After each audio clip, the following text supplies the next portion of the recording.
Oh, and we're streaming.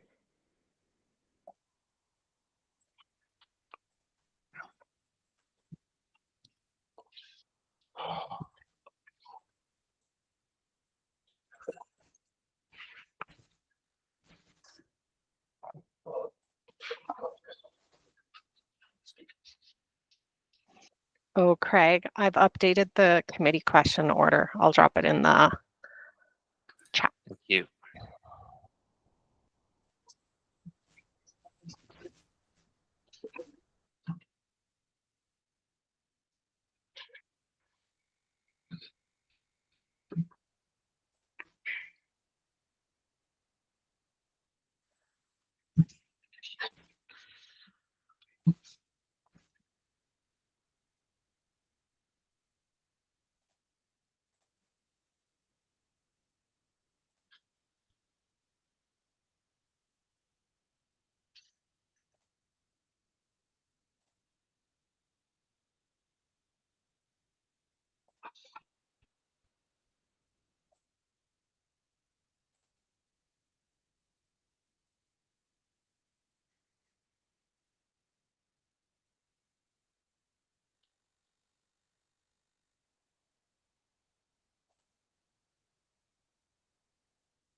David, I think you're on mute.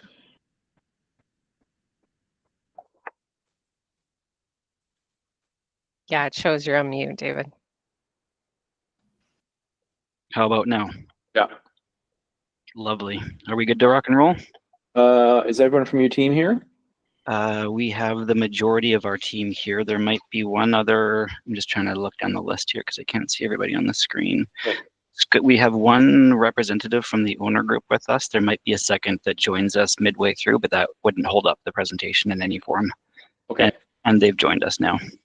Excellent. All right. I'm going to turn it over to Craig Dorward. He's the vice chair running the meeting this evening, and he'll introduce the committee and get you rolling. Cool. Craig, Thanks, Peter. over to you. Thank you. Welcome to the Edmonton Design Committee for the formal development permit presentation of Station Land's tower design update. We would like to remind you that this is a public meeting. We have all received and reviewed your submission package. Your team will have 10 minutes to present, and then we will go virtual roundtable of the committee members for questions. After the presentation, the committee will deliberate and respond to you in writing within 48 hours. We would like to acknowledge one conflict for this project. Janice Mills will remain in the meeting as a member of the public, but she will not participate in the round of questions or deliberations. I will now turn it over to you to introduce your team and your project. Great. Thank you very much, Edmonton Design Committee. We're very happy to be here this evening to present the formal update of Station Land's high-rise tower. I want to make good, efficient use of the 10 minutes. So instead of our entire team introducing themselves, I'm just going to introduce the team on their behalf. There are 4 people from Dialogue on the call right now. I'm joined by our intern architect supporting the project, Yusuf Degui. I'm also joined by 2 of our partners within Dialogue, Tyler Dixon and Jerry Doring. They're both registered architects from Edmonton and Calgary, respectively. Also joined here by our client ownership group, which is Qualico Properties. We are joined by Darren Flynn and also joined by Ulf Hilmar Hahn with respect to the ownership team. I'm going to now share my screen, and if someone can just give me a verbal confirmation once this pops up that you are able to see something, and then I will dive into the presentation. Yep, we can see it. Yeah. Looks good. Excellent. Okay, I'm just going to hit Control-Enter to maximize the screen, which doesn't seem to be working, but that's okay. I'll try that one more time. And we don't need to go full screen. We'll just go page by page. So thank you very much, folks, for allowing us to present our Station Lands high-rise tower. This is a design update meeting. I think it's worth mentioning that the first time this particular tower was in front of the Edmonton Design Committee would have been June of 2019, so 5 years ago or 6 years ago, respectively. And at that time, the comments with that particular submission from your committee was predominantly with the podium. There was no comments with respect to the tower. All of the comments from the EDC were with respect to the podium and the interaction of the podium to the urban realm. With the request for a walk-on presentation, that happened in 2021. with respect to addressing the concerns from the EDC tied to the podium, but we're here to present an update to the tower. So all of these graphics that you've seen are kind of cropping towards the tower because the podium it's technically been built. You can go there to site right now and knock on the door and enter the building. So this entire focus of this presentation is on the tower. And our presentation here is just going to be summarized really quickly. We're going to spend 2 minutes or less going through some project context, just giving some site location of where the project is, a refresher to anybody that may not be familiar with the project when it was originally presented. And then we'll dive into the meat of the presentation, which is just an update on the tower and what has changed in the tower from 2021 to 2024. And we've kind of presented this as a comparative analysis format. The site itself is located right in the heart of downtown, the northern edge of downtown. You can see here highlighted in blue the phase 1 of the project. 2 other icons in the downtown that are kind of bracketing the project would be Royal Alberta Museum to the east, Rogers Centre as an example to the west. And this is directly north of the existing EPCOR office tower, also just north of CN Tower, bit of an iconic tower in the city. The site context itself, this is the vision that has been always in our mind from day one, even pre-2019, with respect to the vision for the entire district of station lands. This particular image here shows the full build out, but really this is just focused on phase 1, in which case there is a podium and a mid-rise that has been constructed, and this particular presentation is focused on the tower. Just another contextual image here to place yourself with respect to understanding the difference between phase 1 and phase 2. Phase 1 is highlighted here in pink and includes everything that is the building called the Switch, which is a 4-story podium with a 13-story mid-rise on top of it that comes to 17 stories in full height. And then the tower is adjacent to that, which is outlined here in red. Also under construction would be the Muse, Roundhouse Park, and Trestle Bridge. That's all part of phase 1 outlined in pink, and then phase 2 to the future, which is to the east, outlined in blue. Diving into, oh, I seem to jump a couple pages. No, we're good. Diving into the updates for the actual floor plan itself. And the next following slides are exactly sort of a before and after. Page left is before with images from 2021, and then our current design in 2024, such that you can just do a squint, look at the left and look at the right and get an understanding. Essentially, what has happened to the tower? Well, if anybody is in the design industry in the last 5 years, codes have changed, energy code has changed, building code has changed, materials are crazy expensive post-COVID world versus pre-COVID world. And so this project has gone through a series of improvements to meet current codes and also meet current marketplace standards. So page left was showing a series. So also just to scale back a second, the building has gotten taller and we've added more units. That's fundamentally the changes to this project. There's more humans living in the building and it's a taller tower. So page left is showing a typical tower floor plan. You can see that there's 12 suites on that particular, 12 suites on that particular floor. Page right is showing 14 units on a typical floor, just showing how the floor plate has added density, but it hasn't gotten bigger in its footprint. You can see the outside edge of the tower has not grown in size. That's because the tower is sitting on top of a podium that's been constructed, which is sitting on top of a parquet that's been constructed, and there's only certain loads that we can put on that. We can't asymmetrically load that existing structure. We can only go taller with the structure. Also, to increase the building envelope performance, we've had to thermally isolate the balconies. And so that fundamentally changed the facade of the building substantially, because the balconies used to be previously inset into the building facade and were complete concrete construction. So going with an outboard balcony to be able to thermally isolate those balconies has changed the vocabulary of the facade ever so slightly. As we go up to some higher levels, the amenity level, originally in 2021, the amenity level was in the 2/3 of the tower. There was residential below the amenity floor and there was residential above the amenity floor. Now that amenity level has been taken to the very top level of the tower. And so it sits at the very top level at level 37. And this just shows a comparative difference between those two layouts. The size is essentially the same with respect to amenity area. When we get to the roof plan, that itself has changed as well. The top of the tower still steps back at an appropriate location and to give some relief from the base of the tower. However, the top of the tower, in terms of its shape, has changed orientations because of how we've had to work with the massing and cladding that's going up the tower. The rooftop amenity areas, in essence, conceptually, they haven't changed. They've just changed locations. What's happening inside the amenity space is identical to what was originally proposed 5 years ago. That also applies to the exterior amenity areas as well. The concept hasn't changed, the location has changed. We now have 2 independently separated exterior areas, 2 sort of distinct environments that are happening, but they're now happening up at level 37 on the tower. They're also adjacent to the mechanical room and mechanical penthouse at that level. The materials have not changed from the original tower design. We simply wanted to provide a contextual placeholder to remind the team, the EDC here, that we're trying to be complementary to the existing podium, which is called the Stitch. And the fact that the Stitch has 6 primary materials, there's 3 of those that we're carrying up the majority of the tower, being white, gray, and black, which was the original design intent of the tower. Where those cladding color changes occur have changed ever so slightly on the buildings. And sorry if I made a mistake there. The existing podium is called the Switch, not the Stitch, if I had a typo there. It's called the Switch. Sorry, the Stitch. Oh, switch. Yeah. Thank you for the correction there. But there is a typo on every single page here because of that.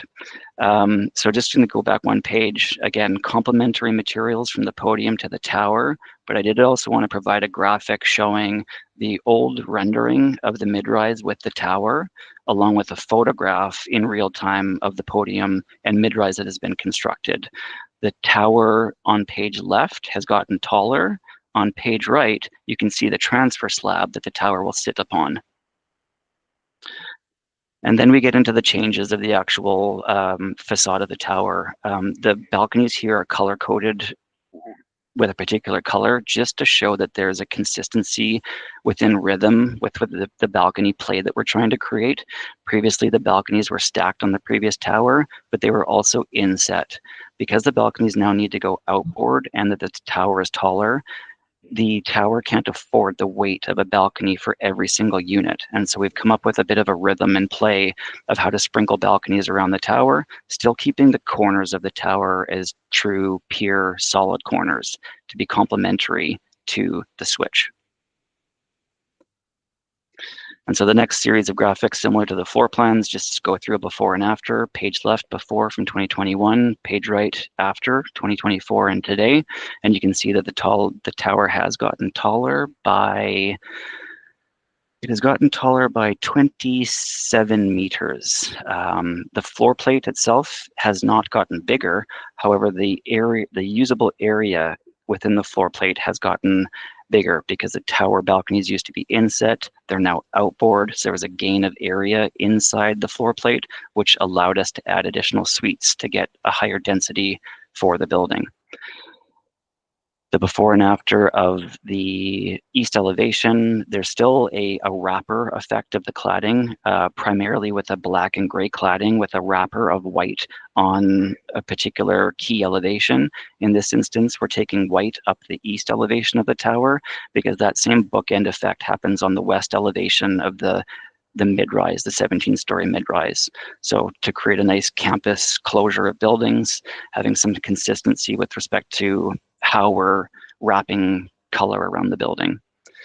Again, a difference between the south and the 2 south elevations here is a pretty good example where previously there was 1 inset balcony going up the center spine of the south elevation, and you can see a bit more of a randomized balcony play with the new design.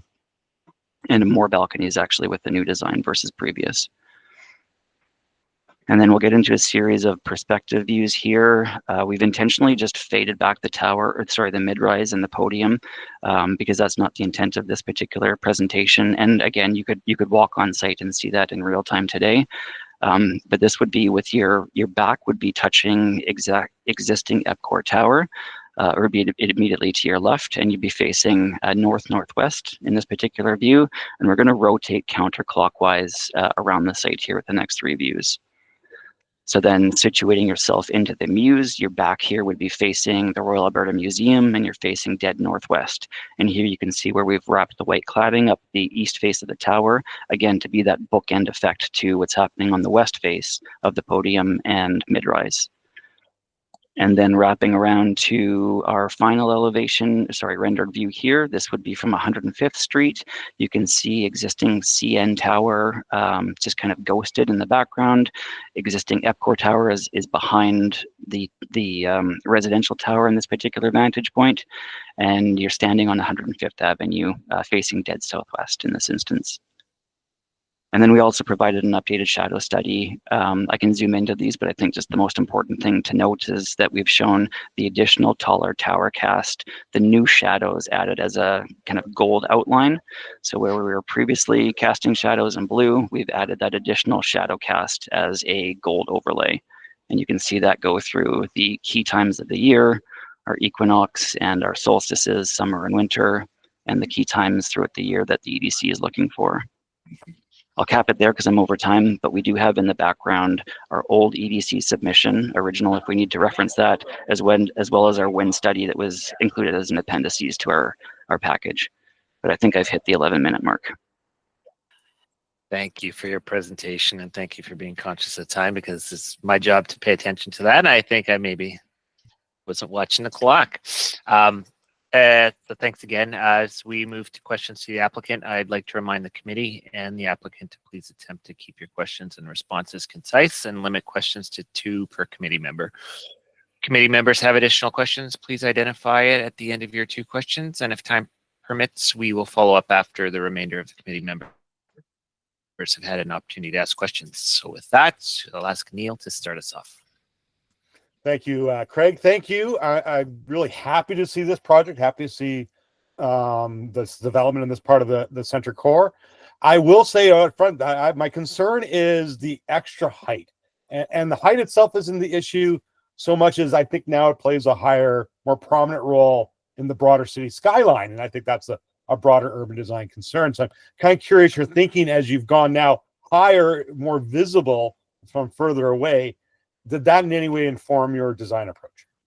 It did ever so slightly. We're still well within the tower height that we're allowed for this particular area. We actually can go taller if possible, but we're actually limited to the structure that's been cast and built underneath. So we're at the absolute threshold of how structurally and due to gravity how tall we can go. But yes, that's why we put the amenity level at level 37. At level 37 you can get some beautiful vantage points down to the river valley. It's actually why we separated the exterior amenity zones at that level to capture both a southeast view to capture the rising sun if there's morning yoga moment, and we've also got a nice northwest facing view to capture the beautiful sunsets that we see in our city and the beautiful skyrise that's even north of Edmonton. So we have been thinking about what the tower looks like from all dimensions.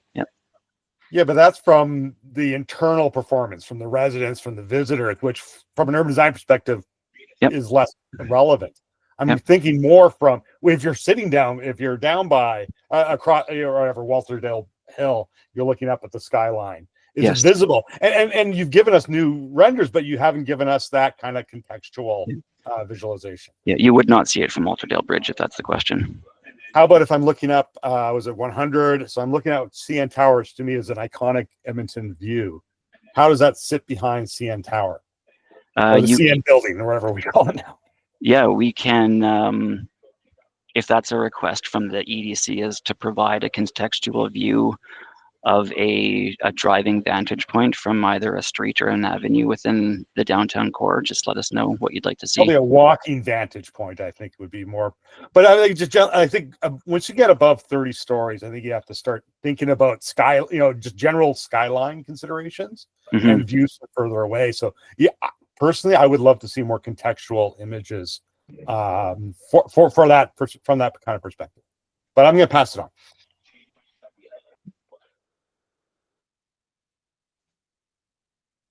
Sorry.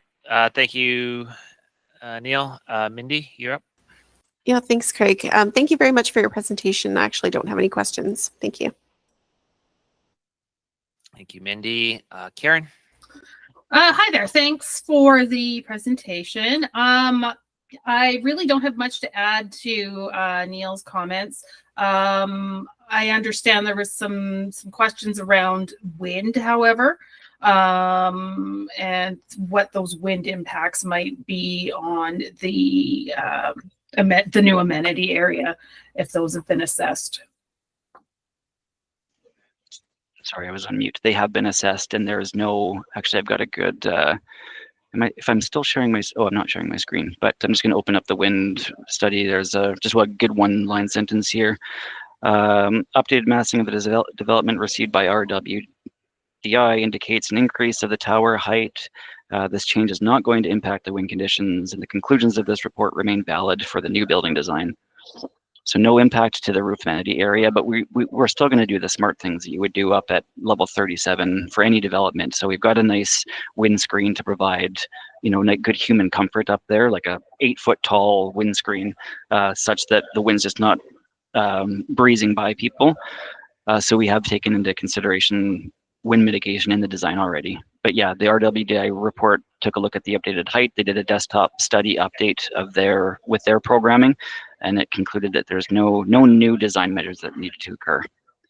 As well as down at the podium level, like at the pedestrian level, there was no new concerns with respect to pedestrian comfort.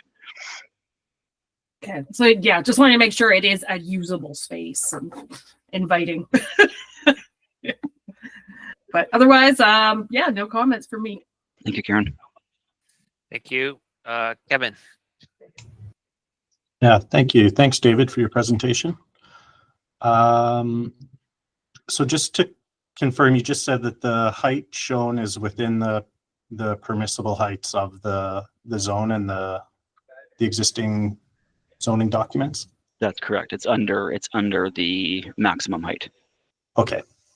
And you're constrained by the building code, which is what's kind of resulted in these changes, which actually, I find this tower a little more interesting visually than the previous version. And something about the proportions of it being a bit taller makes it feel a little bit more slender. I agree with Neil, the view to CN Tower is always a favorite of mine. So I'm curious too to understand how it sits in the skyline, but I don't have any fundamental concerns. A question about the corner treatments on the tower, because it's now gone to square corners on all 4 squares. And in a couple of the renderings you showed, it almost had kind of a zipper feeling to it with this really regular rhythm of window and metal panel. I'm wondering, what did you all investigate for corner treatments? And would a fully glazed corner feel differently? And obviously code comes into play everywhere, but just curious. Good comments and questions, Kevin. Thank you very much. We had been thinking about definitely the corner treatments, and it's a combination of 2 factors. Well, three factors: a change to the energy code, a change to the building code, and still wanting to be sympathetic to the switch. And the switch also has solid corners, similar. I wish I could, if I can share my screen again, just to get one view back up on the screen, so we have a context to speak to. Just a second here. There we go. Sharing. So as an example, once this pops up, we have long story short, Kevin, if we think of the tower like this, and then you inset from the corner, say 10 feet on either side, that's the solid piece. And then the zipper pattern happens within the middle of all of the facades. Yeah. So we're trying to keep this corner is an exact replica, so to speak, of what's happening on the switch. Because we wanted the corners to be complementary. This building is only 20 to 25 meters away from the switch. And the reason that we couldn't go with fully glazed corners is to your comment about the building energy code. So the building energy code increased. So we've actually had to reduce the amount of window wall openings to hit our energy modeling, as well as thermally isolating the balconies. Yeah. And then the third piece here is there is a change in the building code with respect to structural upgrades, and there's a new seismic and wind impact component of the structural code. Where is it going with that one? Oh, so that was impacting. I think there was the height of the tower was potentially one of your questions. So yeah, No, that's good. Okay. I got you. You're covered. Like I said, I don't have an issue. It's just the rhythmic kind of nature of it. They're like steady rhythm. I don't know. I was just curious about other options, but it's I have no concerns or questions outside of that raised by Neil. But we have the owner on the call. There was dozens of options presented. I'm sure there was, yeah. But what we did land on was something like we wanted to create something that had some animation and variety to it, which is this sort of randomized play, but we wanted some consistency in that rhythm. So if these are considered musical notes, there's really only 6 musical notes, but it creates a really interesting pattern from a perspective view. Yeah. David, if I may interject here, if you want to go to page 12, the one page prior to, on the left side, you see the render of the mid-rise, and you can see the same zipper, kind of that clear effect on the west building that's already existing, and in the background on the prior EDC reviewed tower, it's kind of got that same. So this is homage to the prior design as well to remain consistent. Yeah, which I appreciate. It's just exaggerated in the height. So it's like the continuous kind of zipper going up feels more obvious, more right out there. But again, these are details. This is a subjective perspective and not fundamental to the urban design. So thank you for I won't take any more time. Thanks for your presentation. Thanks, Kevin. Thank you. Thanks, Kevin. Greg? Yeah, thank you for your presentation, David. I have no fundamental concerns. The only thing I'd reiterate is Neil's comment about how it's impacted the skyline. I think it's more from a curiosity perspective. You know, if you're coming down something like 98th Avenue towards the city of Edmonton, you know, that's where it'll, you know, you get a really good shot of where you'd be able to see it. And I think that would be useful just to kind of see how the materiality plays with the overall city from a skyline perspective. But otherwise, I have no questions. Thank you. Thanks, Greg. Raj? Thank you, Greg. Yeah, thank you. I don't have any additional questions, so thank you. Nick? Thanks for your presentation, and I generally agree with the comments from the other members. I just have, I'm curious, it seems to be a small comment, but when you go up higher, you know, with those balconies standing out, they become sort of not so functional because of the wind. You know, the higher you get, I've been on balconies and they don't get used that much simply because of the wind and the weather elements as you go further up. I understand, I guess it's the building code, my understanding why you're having to change this, but that's where when it's more indented to the building, it creates a bit more shelter for it. So just curious on your observations around that, because I've been on a few where, you know, I hardly ever see them go outside because the weather and just the wind that comes across through onto the balconies. And given that's their outdoor living space, it's very limited.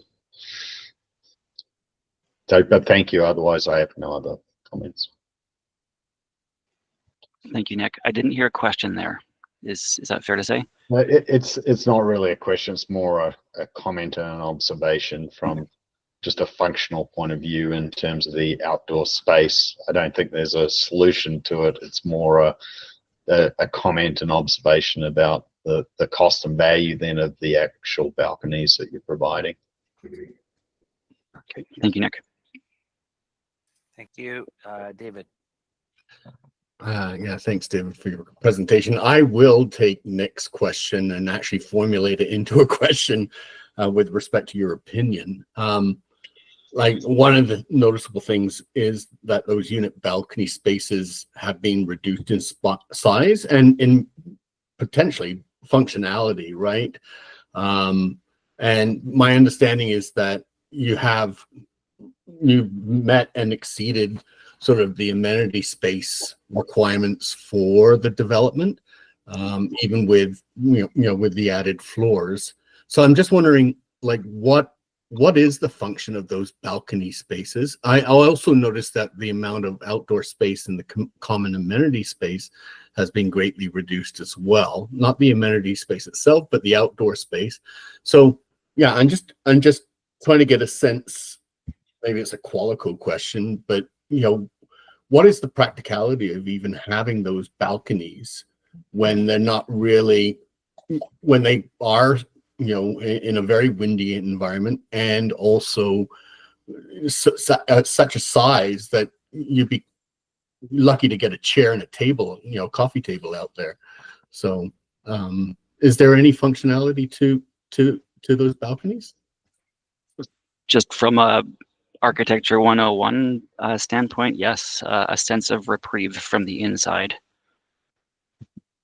So, and how is that different than maybe doing more like a Juliet type balcony? Like, as I said, like I could you actually fit a chair and a table on those balconies the way they're designed now? Yeah, the depth of the balconies are very consistent with what I would consider a typical Edmonton tower. Okay.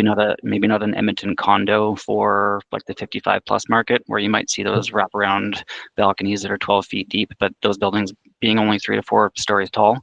This would be consistent with a typical tower, residential tower. And speaking from somebody that lived in a tower for many years, I lived on my balcony. So I wouldn't rent a unit without a balcony. But again, we're in a very subjective opinion mode right now. And then with regards to then also that common amenity space, and as I said, there's been quite a bit of a reduction in the outdoor area of those spaces. Is that what was the basis of that decision with regards to reducing the amount of outdoor space, given now that you've actually increased the number of residents within the building? Yeah, this one's a little bit easier to speak to, just with respect to previously the amenity floor was in the top 2/3 of the tower. So let's just say, for example, previously the tower went up to 22 floors, and then the tower stepped in and it went up another 3 or 4 floors. And so where that tower naturally steps in, you have a substantially large plaza deck space essentially at the uppermost part of your tower. So page left is showing all of that because the building is technically stepping back from the actual tower. Well, now that no longer occurs at level 37 because the footprint of the tower is smaller, and if you were to walk outside, you'd be falling down 4 floors to hit the tower down below. So that's the reduction in amenity area. There was more previously because of where it was located vertically in the building, and now it's located way up at the top, and we can't afford, the building can't technically afford any more weight. These amenity areas can't get any more larger even by a foot because it's adding more weight vertically down the tower. So we're actually maximized down to a structural engineer pencil, calculation saying don't make these areas any more larger because the tower can't sustain its weight. Okay. One additional thing I have for that, David, is we did make another change in here that isn't quite shown in the presentation today, but we brought a fitness center down to grade, and we actually have outdoor space that's a part of that wasn't in the previous version. So one of the previous CRU spaces is now a part of indoor and outdoor amenity that wasn't existing as part of the original concept, and that's increased the outdoor space on the ground floor. Also, this tower was originally contemplating whether it might be going towards condo, whereas the rest of the project was going to be looking at rental. So the amenity spaces were potentially going to be separated. Now everything's been thought of as a more kind of holistic amenity experience. Okay, great. And as I said, I'm just sort of getting your opinion on these things, but the most certainly, and it sort of builds off of the comments from Neil and Greg and whatnot. Most certainly the balcony arrangement and the projections are sort of quite a deviation from sort of the 2021 design. And I don't know, like what are some of those positive or negative design results that you've encountered as this tower relates to sort of the surrounding built form and even the on-site podium development that's being completed. Like, yeah, I don't know if you have any thoughts on sort of the positives or negatives that have occurred based on more specifically, as I said, these balconies and the projections of the balconies. Not too sure I understand the question, David. Well, I'm just wondering, like, most certainly the previous design, the 2021 design, was very much in line with a lot of the other, with the podium and with the design of surrounding developments as well, such as at Core Tower and so on and so forth. And as I said, and I think people have sort of mentioned that this tower design is quite different from the 2021 design, and it is quite different from those towers and the development, surrounding development around this tower. And I'm just wondering if you, in your opinion, are there any sort of positive or negative aspects that you've sort of had to work around in order to get to where you are right now? And if you didn't, then that's fine. Yeah, no, I think one of the positive aspects, I think, would be that the building is meeting current building and energy codes. Mm-hmm. We always want our projects to meet current codes and standards for life safety reasons.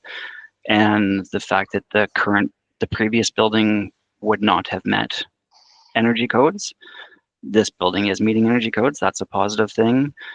The fact that there's been a 5-year difference between when the podium was started construction and the tower started construction, I honestly think that that's an Edmonton story. I think that's happened throughout the past 200 years of Edmonton, of where you can see differences amongst buildings, even on the same block face, that have gone through either a building code change or some kind of change that is happening tied to the industry.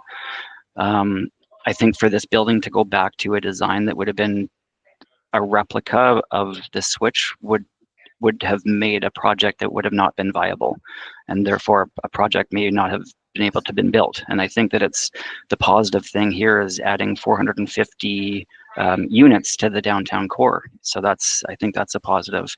I think maybe if you're, just to be pointed, if your comment is about like weather protection on the balcony, yes, the previous design had more weather protection for the individual on the balcony because it did have an inset. And so there's less weather protection because you're more outboard and you don't have that inset to potentially block some of the winds. That is a fact. Yeah, and I totally understand that those recessed balconies were revised because of building energy codes. So anyway, thanks for your responses. If I could circle back on that a little bit too, I think going back to Neil's question and Kevin's point, that rather than just extruding this building and adding the floors into the middle of this, there was an opportunity to recognize that this increased height required the building to actually consider how it's going to be seen from many other directions. And I think that's caused us to revisit that design, add a little bit more interest to the potential of the balconies to add difference in terms of rhythm and have this building stand a little bit apart from what's already been constructed on the switch. The other thing, I think moving the amenity to the top of the building has actually allowed us to articulate the top of the tower in a much more interesting way. Thanks, Tyler. Thank you. Jonathan.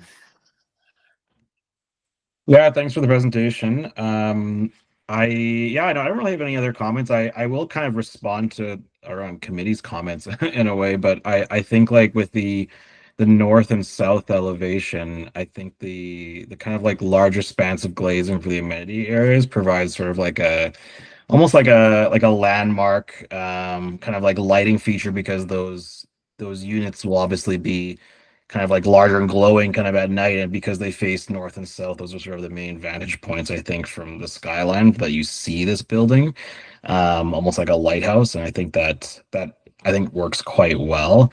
And I think the kind of the randomization of the balcony is also a successful way for a taller building. So yeah, just some positive comments from me. No other comments. Thanks.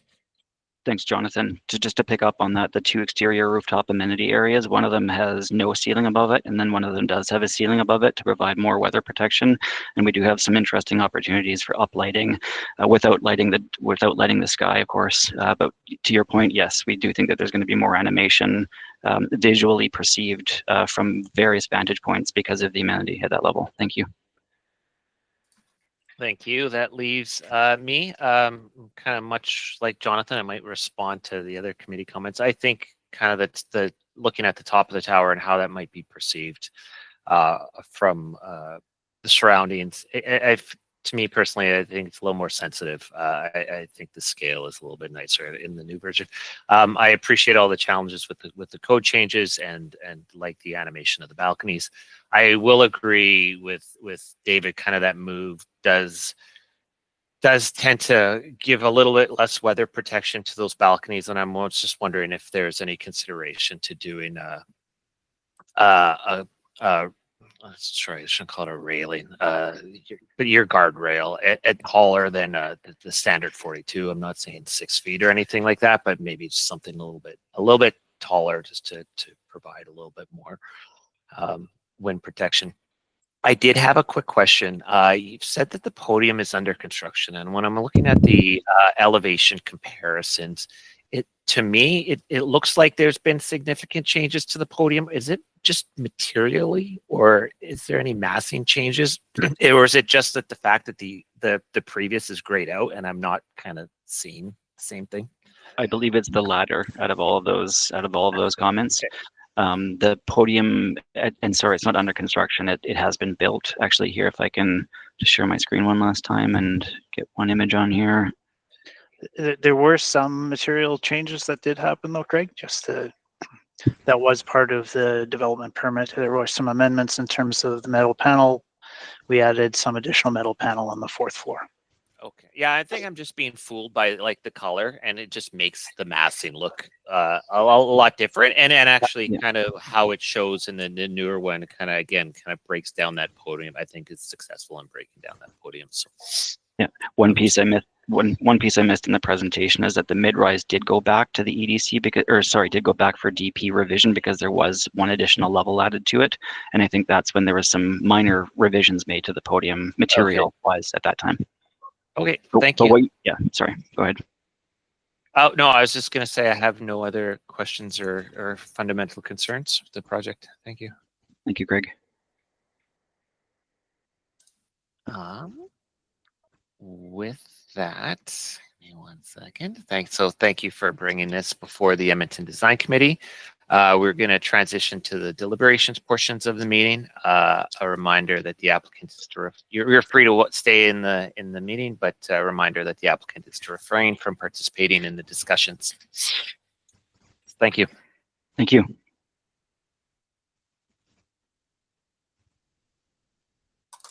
Okay, who wants to kick us off?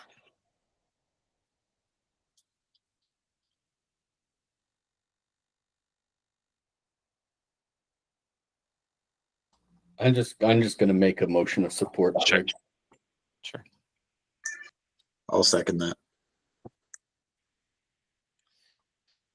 Do we have? Sorry, we have our Google document on the go. I think it was Greg that made the second. That's correct. Yeah. We're just flipping it on now. I don't think personally I don't have any comments or considerations or clarifications to add to this motion of support.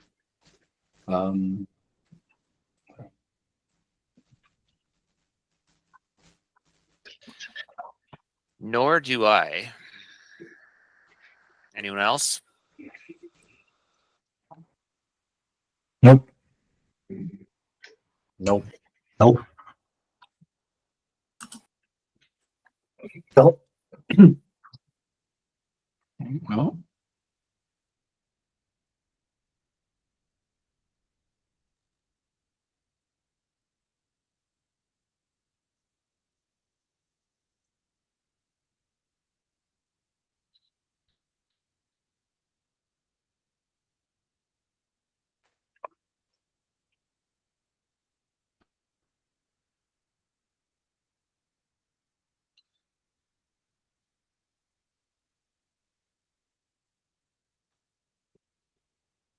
If there's no comments, I don't think there's anything that has to be written. We would just use our standard introductory verbiage that just lets the branch manager know that it's supported. So you want to just go in and just delete everything after Greg? And I think that's probably, and even that sentence there, I don't think we need that. Okay, so there'll be absolutely no commentary.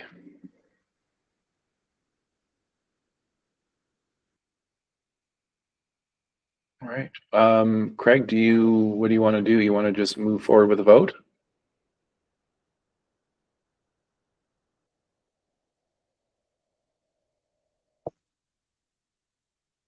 Lose Craig.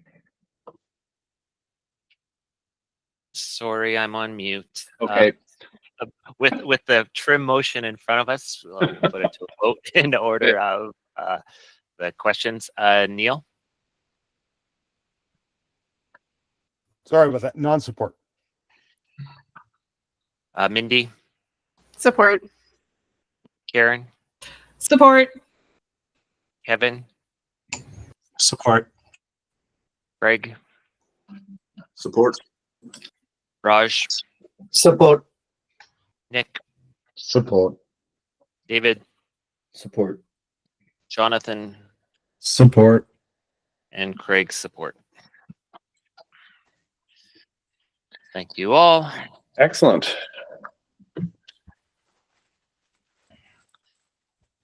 With that, Janice, would you like to take the chair back? Sure, I'll take the chair back. Thanks, Craig. Great job. I tried.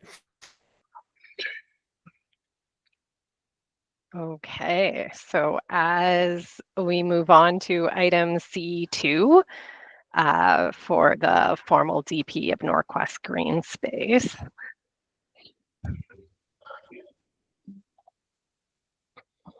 Okay. We're just waiting for them to join the meeting. Oh, we're back on schedule. Yeah, I was a little nervous about schedule there for a little bit, but then I was like, oh, it's coming around.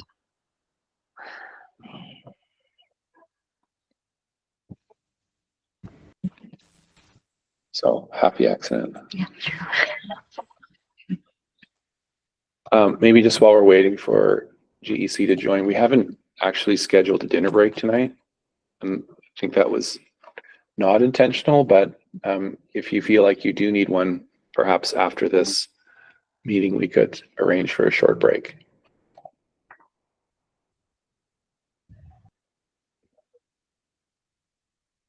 Sounds good. And then Nick, just to remind me, what time do you have to drop off? I'll be dropping off at about 8 o'clock. So. Oh, okay. Okay. So yeah. We might be done by then. Yeah. Hopefully we're done by then. Hopefully. Okay. Yeah, I put you at the start of both question orders going forward, just because I didn't know what time you needed to drop off. Thanks, Janice.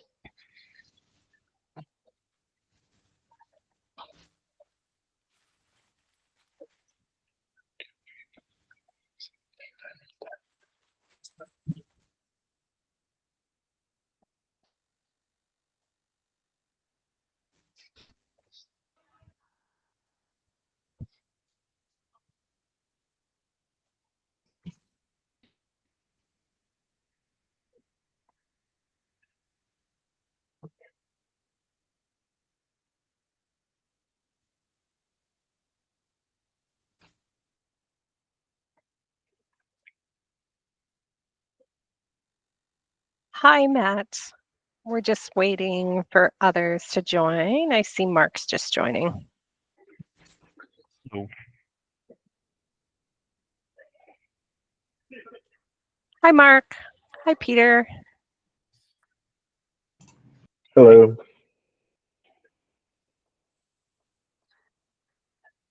I'm not sure how large your team is.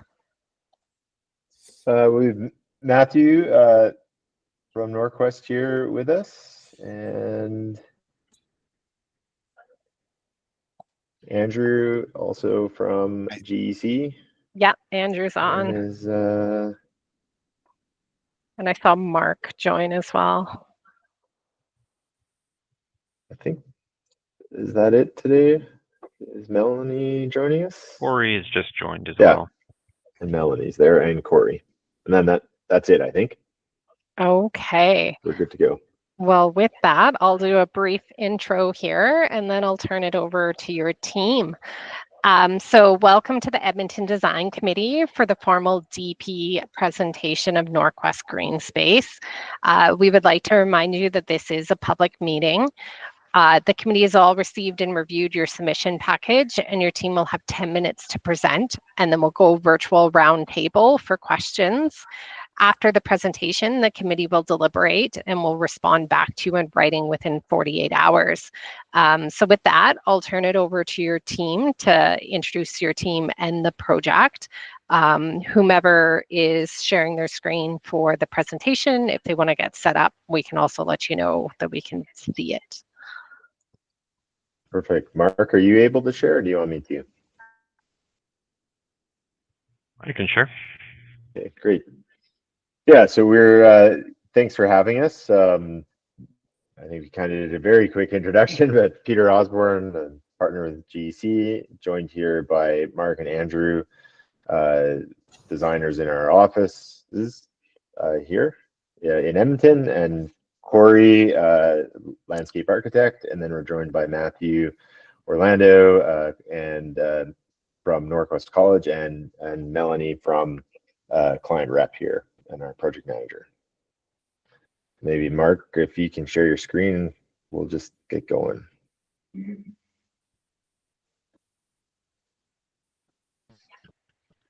We can see it. Perfect. So yeah, we have a kind of start the presentation off just with a little bit of an introduction to the project again. We did come for an informal, and so we've really structured our presentation around answering some of the questions that came up during that informal discussion. But again, maybe just a bit of a reminder of what the green space is. Next slide. Keep going. And so this is the new Norquest 109th Street green space. We really want to create a safe and welcoming space for Norquest staff, students, but also community partners and general public use. This is a view from 109. I won't go into these in detail, but we did work to respond to the committee's principles of urban design, and obviously can talk through these throughout the Q&A. Just a bit of a reminder of, I guess, where our site is. Our site's located on 109th Street in between 103rd Avenue and 102nd Avenue, kind of on the block immediately west of what probably everyone understands as Norquest College's downtown campus core. We are within an urban warehouse zone. We essentially comply with that zoning. The project boundary, we did have a slight change. We are really just looking at the footprint of where the existing building used to be, and no longer are looking at any updating or touching the two adjacent surface parking lot areas. And so I think we discussed this last time, but the kind of design concept for the park really came out of some of our consultations with Norquest Indigenous elders and Indigenous campus community, and really started to look at the medicine wheel as a kind of formal organizational principle and part of both the programming and inherent design for the park itself. I might pass it to Corey here just to talk briefly about the planting materials and how that relates to that concept. Yeah, like Peter said, we work with the Indigenous elders in selecting the plant materials for the site. Working with some of them on some of the gardens they've currently designed on different areas within the city. Taking some of their plant palette, sort of broke it down in sort of the north section, which is represented by white and dogwood, sweetgrass, and sagewort. And then the east with the snowberry, coneflower, yarrow. and then the south with the Cedar, Columbine, and Blazing Star, and then the west with the Willow, Wild Mint, and Penstemon. There's also another planting bed in the southeast corner that has more, a little bit more sensitive plant materials, a little bit away from the traffic and busy flow. So that's off to this side. But definitely with the circle in the middle with the First Nations plant material, which they're going to use for harvest, for ceremonies, and different events. Thanks. Perfect. So yeah, this is just a kind of overview of the park itself. So based around that central gathering space, surrounded by the Indigenous plantings, and then primarily lawn space outside of that. So if you go to the next slide, there's a little bit of an axo of that view. We have made some key changes from last time, which we'll step through as part of the kind of responses to some of the informal feedback we received the first time around. So we'll maybe dive into those. So there's some questions about the functionality and programming, and I think one of the bigger changes we did was create a bit more of a welcoming plaza space that opens out and opens the park up more to 109th Street, as well as having two front lawn areas that are also accessible from 109th Street. So really that whole urban edge on 109 is now open and accessible, either to sit on the lawn or to engage with the plaza space. And then you go in behind to then get into the central gathering lawn and the more ceremonial space of the park. And then, as Corey mentioned, there is the Indigenous medicine garden in the south east corner of the park, and then there is some utility spaces, and some of our transformers are kind of hidden back in a kind of a landscaped space on the northeast. And so really the main lawn really is the focal point. Maybe go to the next slide. Really the focal point of the space. It is the main gathering space. It will be used for both formal ceremonies with Northwest College, but also we envision it as just day-to-day use by the general public, but also potentially an outdoor learning space and a space for the Northwest community to gather as well throughout the academic year. And so there's a question before, I think, around we had a slightly different arrangement and engagement with 109th Street. So there's really a question around kind of how the planting arrangements and also I think the pathways started to create a bit more of a boundary condition along 109. And as I mentioned previously, really opened up the access along 109 with the plaza space and the signage, but also the two lawns that face 109 now no longer have kind of planting buffers around them. So they basically create a more of an open environment with some Northwest signage to create kind of a branded gateway. And then, as I mentioned, there's the Indigenous garden, which can be accessed across a lawn on the southeast. The northeast piece of lawn there does still have a planting buffer, but there is some transformers and a cubicle there. So we do want to create some screening for those elements. Again, how do we create a gateway? So one of the things we've added is a Northwest welcome signage. We've also added campus markers and a campus directory. These are elements that are also form part of the streetscape of the current downtown campus. So kind of bringing those elements across and out to 109th Street really starts to extend Northwest College's presence on 109, and really want to make this a kind of front door entry.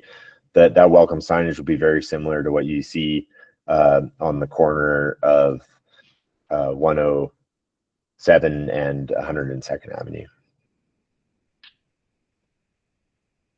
And so again, a view south along 109, you can see we have the campus markers defining the kind of edges of the park, as well as once you enter, there'll be a campus directory, which will point you towards the rest of the downtown campus buildings. There was a bit of the feedback on how does the green space enhance 109th Street. So again, really tried to make an effort to open up that 109th Street base and facade, so it now has a plaza and really can engage more fully with the street space. And here's just the rendered view, kind of looking from 109th Street and that Welcome Plaza, the signage, and then the gathering space in behind. This is part of a broader kind of understanding of how the campus may develop over time. And so we do still have a connection on the east side of the park, but it's a bit more minimized, knowing that in the future it could be enhanced, but really want to make a connection to perhaps a future building site, as well as through across 108th Street to Imagine Hall, which gets you into Singmar Center for Learning, as well as the Civic Employees Legacy Tower, and then other green space beyond. We also have those campus elements, as I mentioned, bleeding through the campus directory, the campus markers, as well as the similar Norquest signage, kind of branding this as an entry into the campus.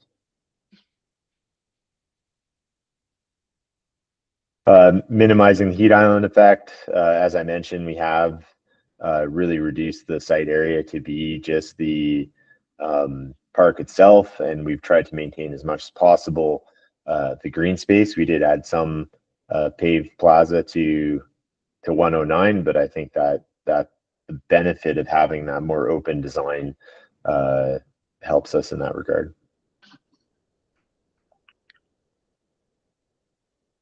And we also have buffers between us and the parking areas. So that's a kind of constant piece there. So this actually does feel like a space unto itself.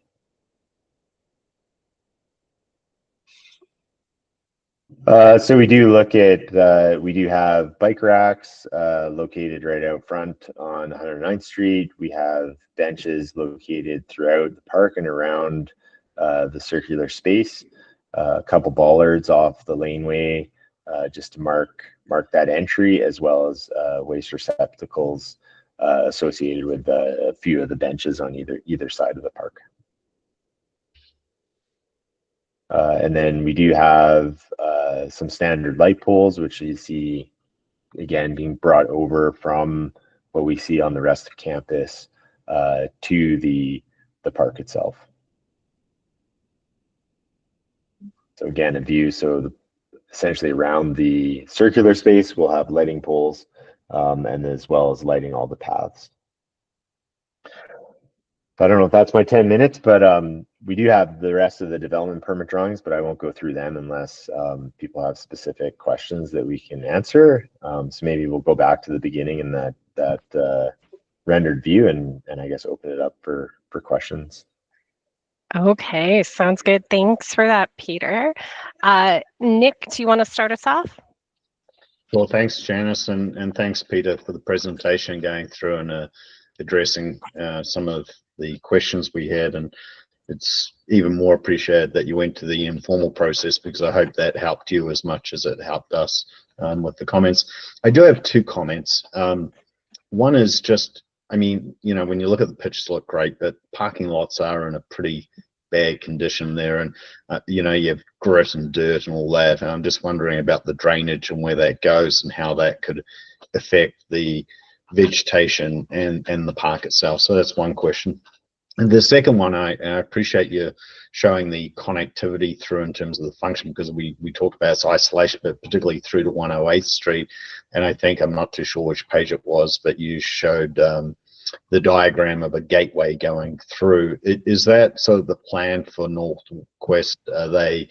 Is that part of a master plan? Is that sort of protected as a corridor? Because I mean, that really is a key. It sort of ends, you've got that connection to the lane, and then it heads into that parking lot. And those parking lots aren't the greatest.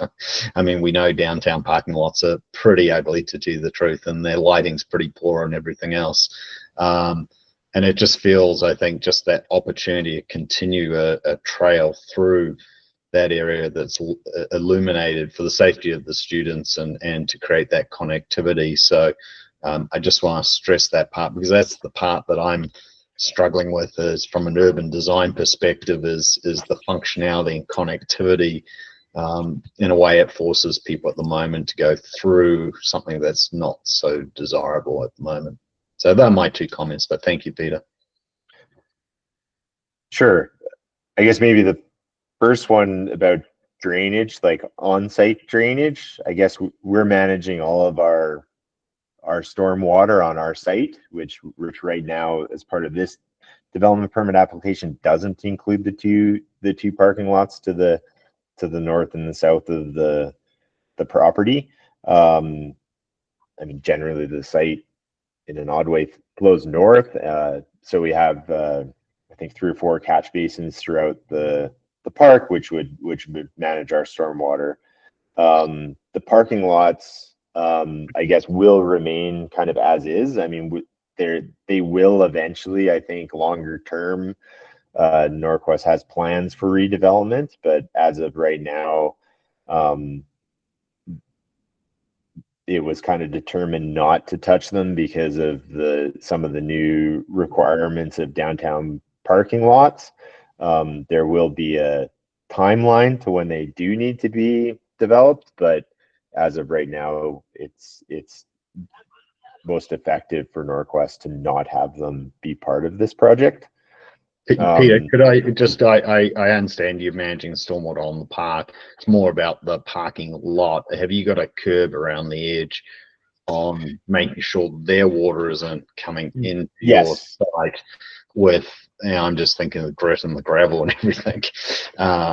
That's more my question, not so much about you managing the stormwater within the site. It's the surrounding area, because of the materiality and the nature of products that come out of those environments and how that could really impact your landscaping. That's what I'm really trying to manage.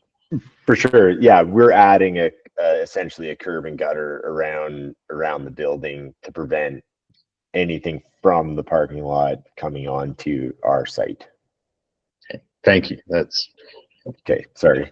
And then, I mean, maybe go to that slide 13 there. So there's obviously longer term master plan implications, like with an institution like Norquest that's actually looking to how to grow their portion of the downtown over time, but it does happen over time. So I think right now there is a thought. You can see the kind of gray box there. That is a potential future project that would redevelop some of those parking lots that you mentioned today, but obviously that's subject to funding and the future.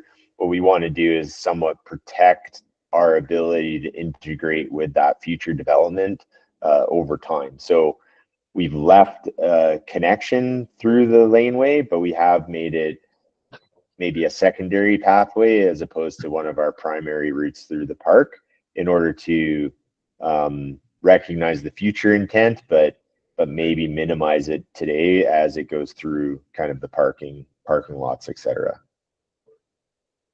Yeah, it's a tough one. It just feels like it's left there a bit, and I guess at least you're showing a plan. It'd be nice to know that it's sort of within Norquest's master plan to continue that. You know, this is 100% part of the master plan, that there would be a connection potentially through, as we've drawn here. Those kind of red lines are within Norquest College's current master plan. They're just not obviously their future. It's like the future framework, but that is the intent, that this green space would actually potentially extend all the way to almost 108 there, be part of an entry to a new building on that gray box. Essentially would be the kind of entry to a new facility across from Imagine Hall. All right. Thanks, Peter. Really appreciate that. Thank you. And I actually like the park itself. I'm just looking at the surroundings. So thank you. Okay. Thank you. Okay. Thanks for that, Nick. We'll go to Craig.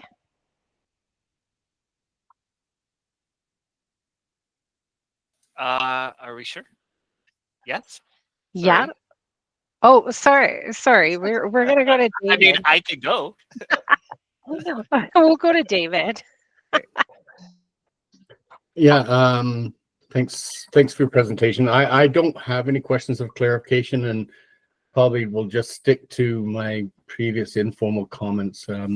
I still continue to struggle with this design and basically how it supports creates a campus gateway and how it supports and enhances campus pedestrian movement and connectivity, how it enhances the public realm along 109 Street and the future of 108 Street, and really how the space will fit within the future context of the campus and not be left as sort of a green island within a sea of pavement. So I just don't feel that really any of those aspects have been sort of addressed with this update. So, but thanks for your presentation anyway. Okay, thank you, David. We'll go to Raj.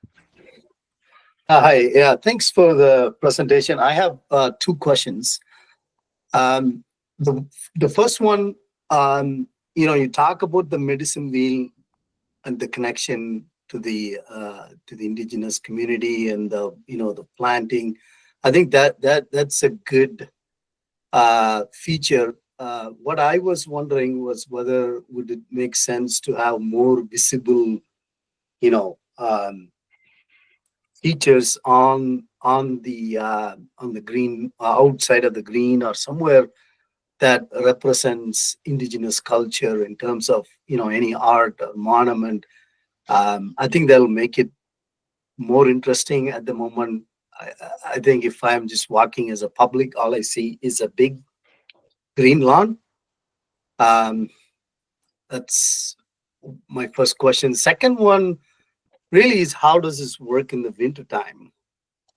I mean, I think there's a lot of use in the summer, like you mentioned about gatherings and things, but would you have any consideration of year-round use of this, the central area?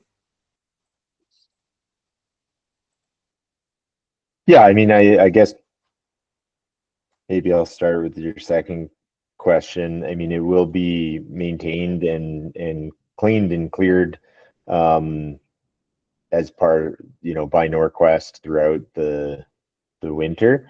So it will still be accessible and engaged.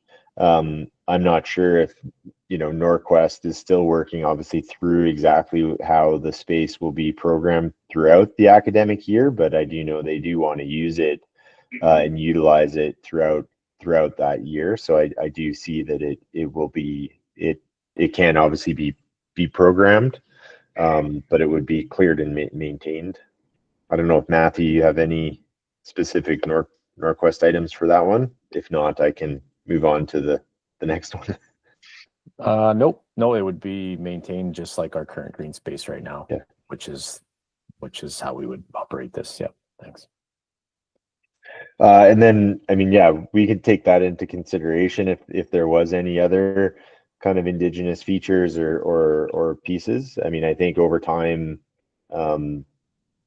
Norquest is kind of constantly updating and bringing in different aspects onto their campus. I would say that Norquest also has a very diverse campus.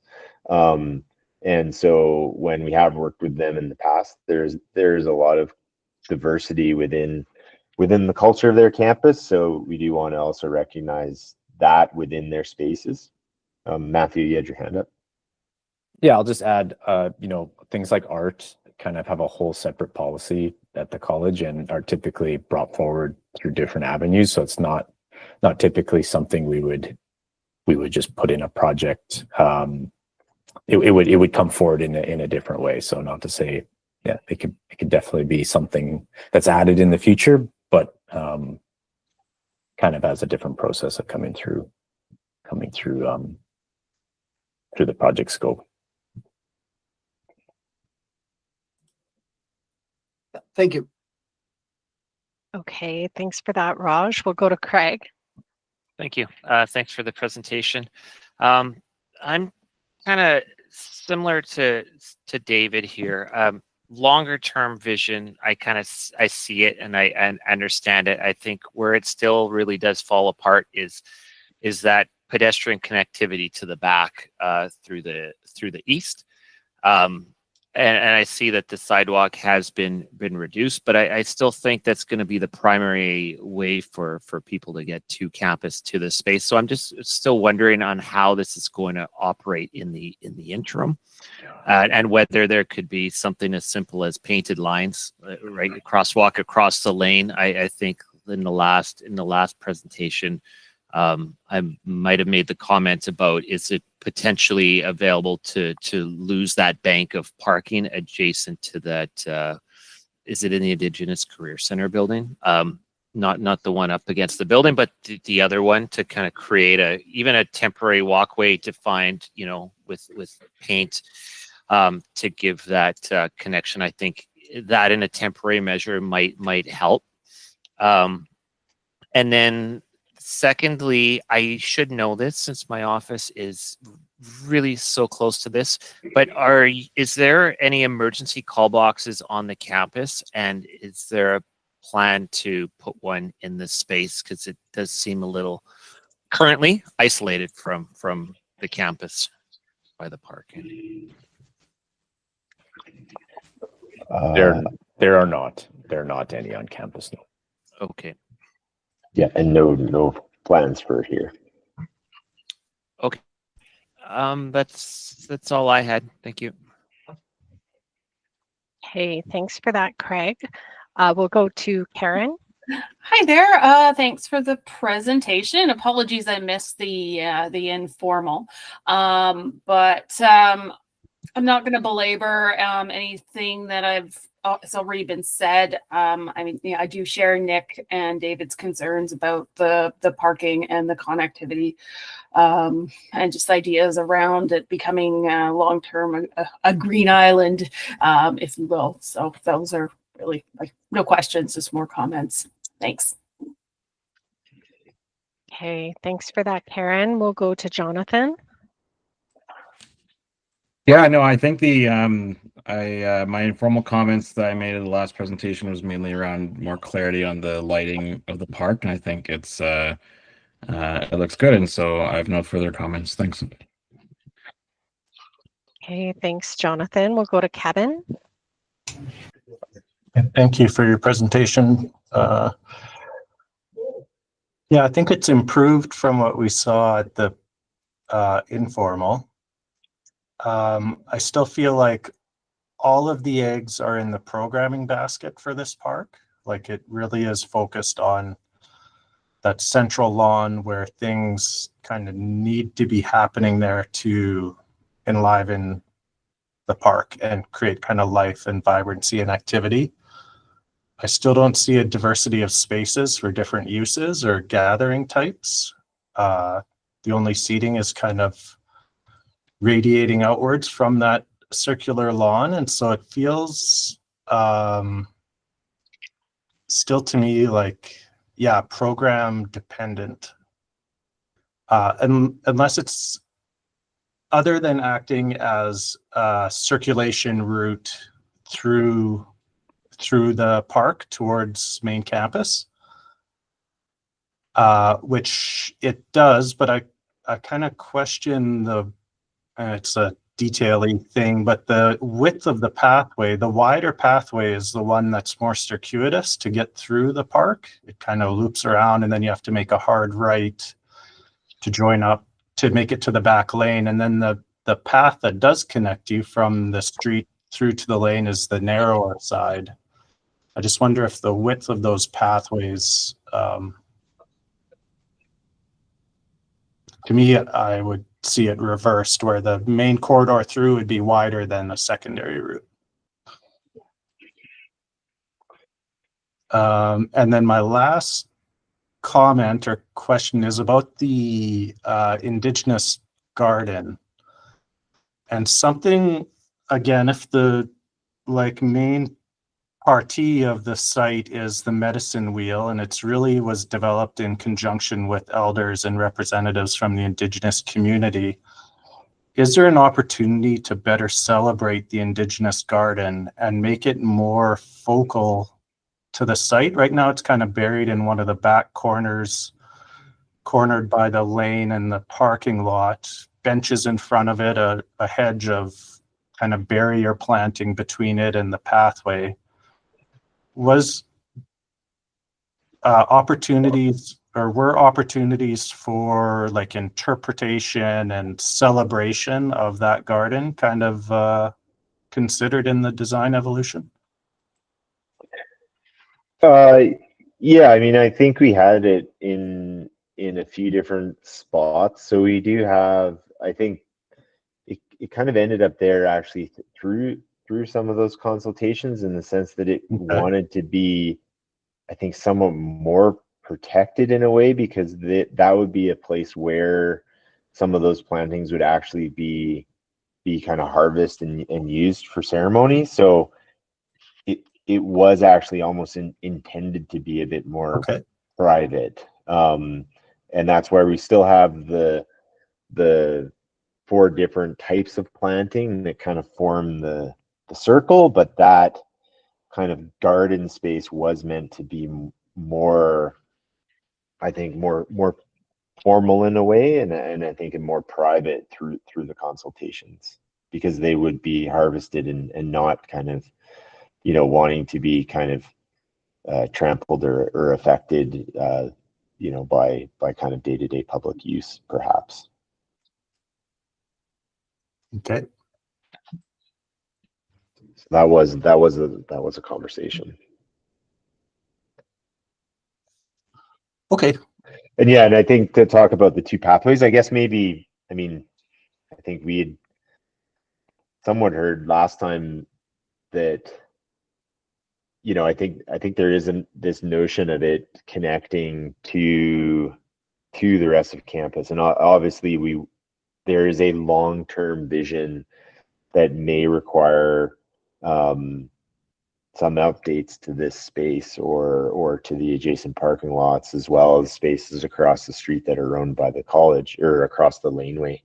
But I think part of the reason for kind of minimizing that pathway is that we didn't necessarily want that to be a primary circulation route day one, knowing, you know, the potential challenges to access it. So this is really a presence on 109, opening up the plaza and the lawns to 109th Street, and kind of creating that welcoming space on 109, but not so much as a kind of thoroughfare through to campus. I think long term there'd be those notions, but I think with an unknown certainty of when that master plan may be fulfilled, we didn't want to set up a situation where we had more. Last time we had more connectivity to the lane, and I think that's where we interpreted some of the informal comments as almost too strong of a connection to the lane and the lane to nowhere. And so I think we were trying to still maintain that possibility, but really focusing more on opening it up to 109 compared to what we had previously. Yeah, which I think that was kind of where we had heard the comments from the committee, because I do hear a lot of people saying, you know, it's not integrating with kind of spaces outside of our, you know, the boundary of our development permit, and I think that in a way, I think what we didn't want to do is not have a connection to the laneway, but we didn't want it to be as celebrated as now our new connection to 109th Street. So in some ways, it's a gateway to campus, but I wouldn't interpret our characterization of it as a gateway as like an entry feature which draws you in. Like, yes, it will, but it is also just a marker and almost like a flagpole of Norquest on 109. I mean, obviously over time, as Norquest hopefully develops more fulsomely west towards 109, then that would be more integrated into the fuller campus. But in the short term, and some of this park is in, really the design is fairly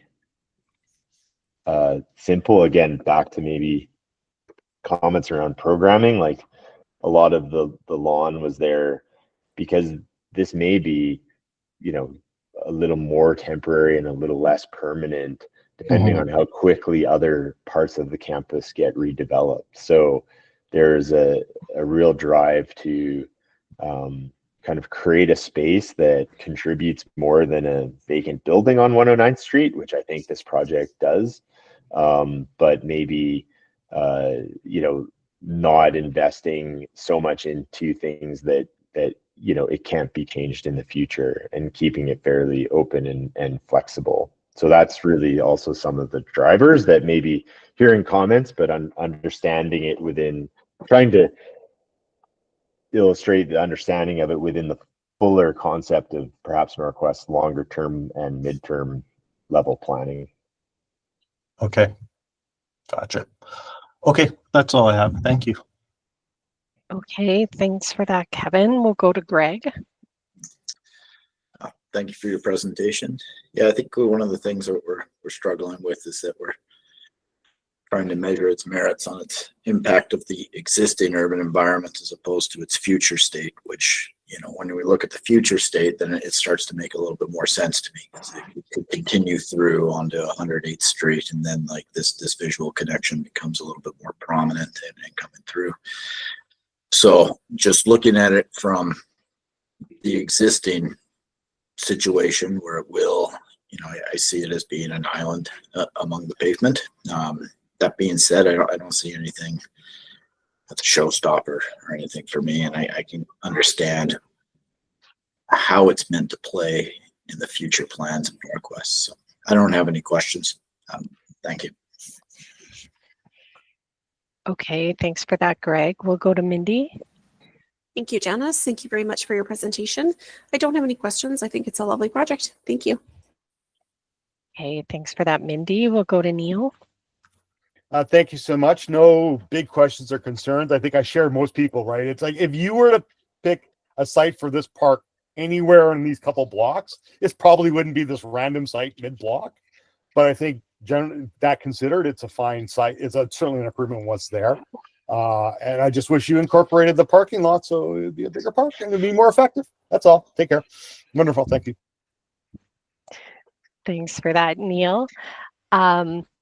Maybe just to round out the questions, is there any infrastructure in kind of the hardscaping along 109th Street to support any programming?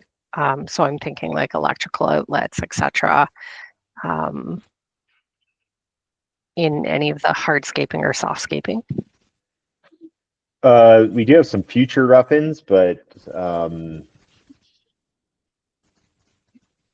that could be something in behind that sign for sure.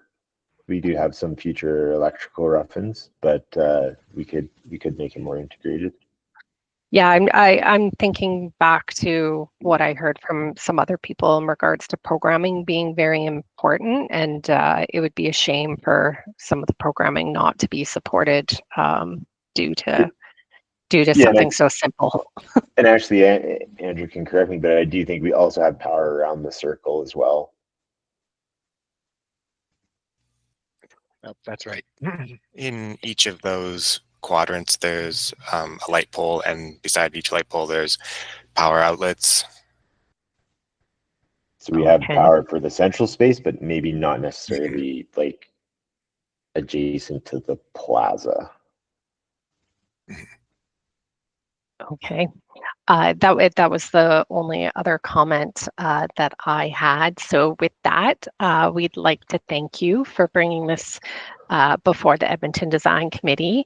We'll transition into the deliberations now. Just a reminder to the applicant to refrain from participating in the discussion. So with that, I'll open the floor up to the committee. Thoughts, comments? I think, Greg, you kind of hit my thoughts in regards to this. It's a struggle for me thinking current versus future. Yeah, I mean, like, I guess that's the part I struggle with in like assessing its merit. And then I try to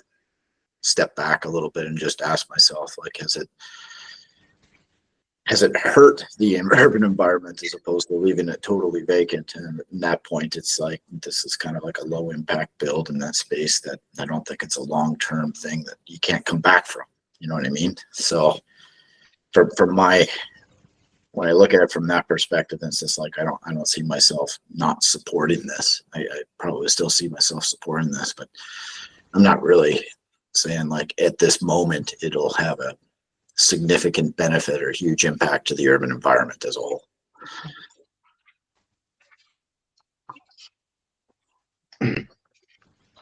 I tend to agree with Greg. Just to add a comment on, I mean, I think, you know, the applicant spoke to the bigger picture, and obviously, hopefully that comes through sooner.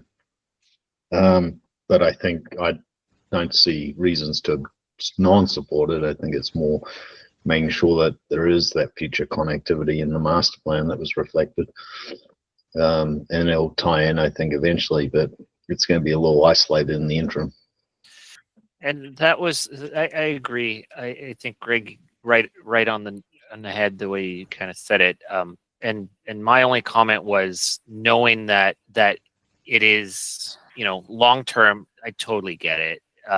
What can we do in the interim to provide some safety across the lane? And I don't know if it's out of scope or kind of, you know, putting in a painted line crosswalk across the lane would do anything. Because I still see it as that's going to be the primary way it's accessed from the faculty, right? It's from that side. No one's going to walk up to the block to 103rd and come back down around to enter to the front, right? Like there will be that connection, whether you want to emphasize it or not. It will have a primary connection from the school, at least from the back, right? And then I think the rest of the community will probably access it from 109th and use it from 109th. Yeah, especially when you have those campus markers and the campus directory located on 109th. Right. I'd almost want to hold off on those until that future connection is made. That kind of caught me a little bit. But I just don't know if there is anything I can kind of suggest temporarily that would provide some more safety and security back there in the lane.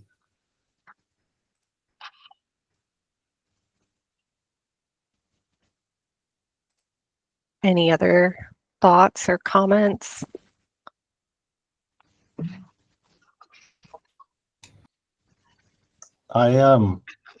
As I mentioned in my comments, I struggle with the utility of this space in general. Like, I totally think it's going to be used to cut through the lane, like act as a physical gateway, the entry point to getting towards campus. But other than that, and I struggle with a lot of the public spaces that we see here, which contain like big open lawns and plazas, and then they don't always do a lot other than facilitate programming. And everyone is very optimistic about programming, and there's lots of great ideas at the outset, but you see a lot of vacant public spaces that just don't really have a lot of life and aren't contributing to the environment around them by providing a diversity of usable spaces. So that's where I'm struggling, is like, what do you do here if you're not walking through and you're not part of, and there's not a program going on? Well, I mean, for me, and maybe it's because my offices are so very close, I will cut through there. I have cut through there. I currently cut through there. I will almost gladly take that alley versus 109th as I walk through, especially when that 7-Eleven was there, right? More so now.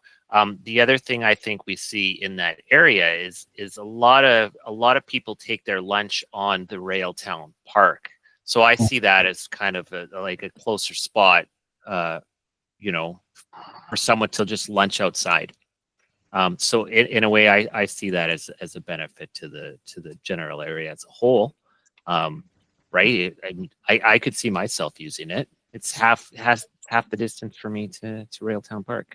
So Yeah, but is the space designed in a way that really facilitates that use in the most kind of convenient, gracious, comfortable manner? Like, there's no picnic tables with shade. There's all the seating is kind of out on display around this central walk. Like, it's I don't know.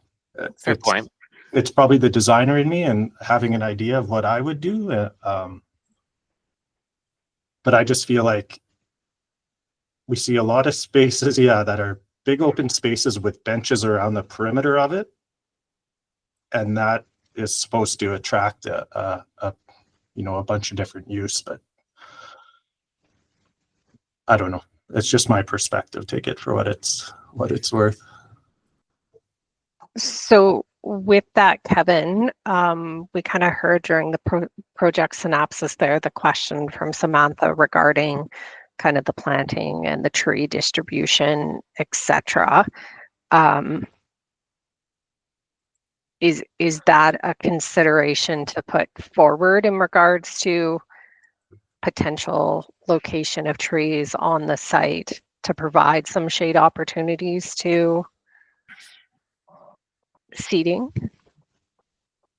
I think there's some spots where there's benches in shade, so it's kind of fundamental to the programming of the site.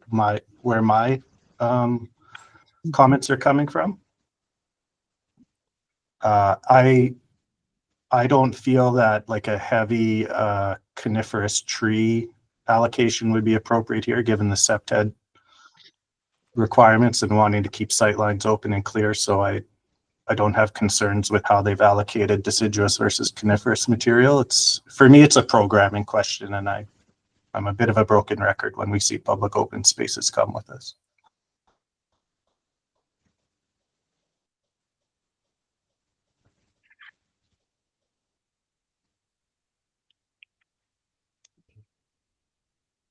Okay. Any other thoughts or comments? Or any motion or potential considerations? I'll make a motion to support Janice. Okay, can I get a seconder? I'll second it. Okay, thanks, Craig. Okay, any potential considerations that you'd like to put forward? The two largest that I've heard is connectivity through the existing lane. Janice, you just said what I was going to say. I'd be wanting to make sure that connection through. And I think the other one would be, I think it was Kevin maybe mentioned, is about just shading around, because that is important around benches, make them more functional. It's just a mechanism of, I think what Kevin was saying was true about the programming and functionality, given weather elements. But certainly the connection through the parking lots needs to be, I think, incorporated. Sorry.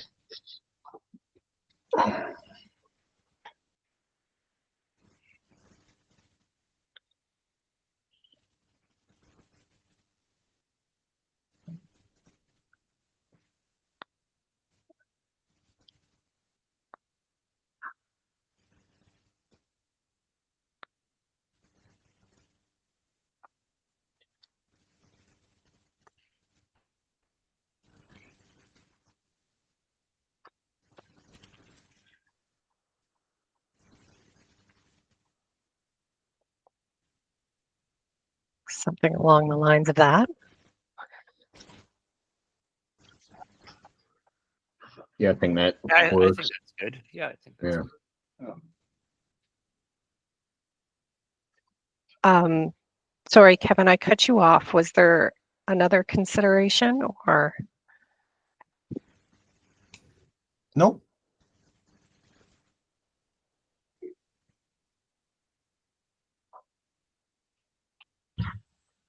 Okay, any other thoughts or comments before we go to a vote?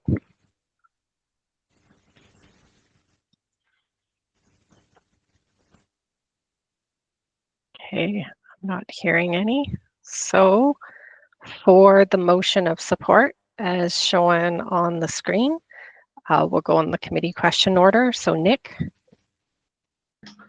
Support. David, I do not support. Raj, Support. Craig, Support. Karen, Support. Jonathan, Support. Kevin, Support. Greg, Support. Mindy, Support. Neil, Support. Janice, support. Okay, motion passed. So with that, I see some of the applicants stayed on the call. Once again, we'd like to thank you for bringing this before us. And I think, as you've heard, we look forward not only to this project, but to future projects. Thank you. Thank you. Thank you for the conversation. It was good. Okay. So with that, we are slightly ahead of schedule by 5 minutes. Would the committee like to take a dinner break or just a short 5-minute bio break? And keep plugging. For me, it'd be I'd good be to have a fine short with- break, but I'll leave it up to the other team. I have other reasons for a short break. I'd be fine with a short break tonight. Oh, it Be might good take a with- minute to get me people too. here too. Just Yeah, like it's gonna 5. It's going to take a minute to get the next team here, so it's an opportune time to take a few minutes. Okay, well, it's 6:25 right now, and they were scheduled for 6:30. So if we Okay. say 5 minutes, we'll do roll call around 6:30, 6:31. Perfect. Okay, sounds good.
Oh, now it's on.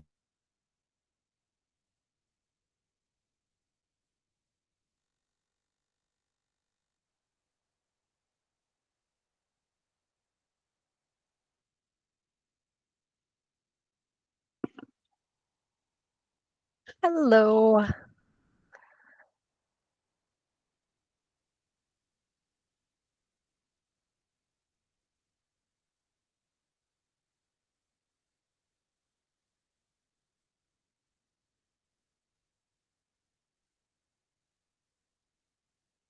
You're currently on mute. I was unsure if you were talking to whomever is off camera or not.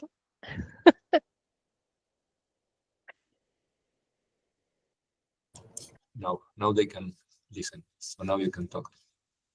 All right. No, we're okay. We're just discussing how we're going to do this.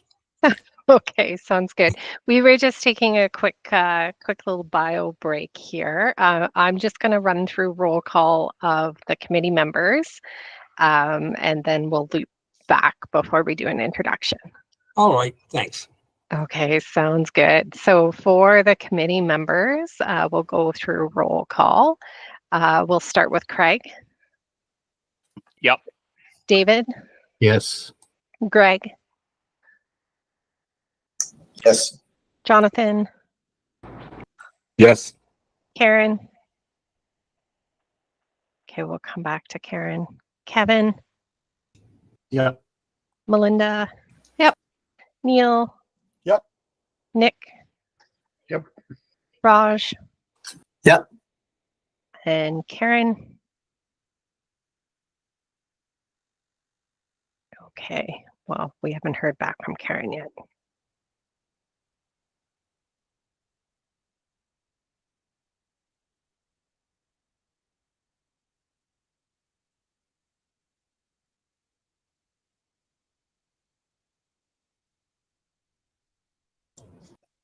Karen, if you're back, just let us know.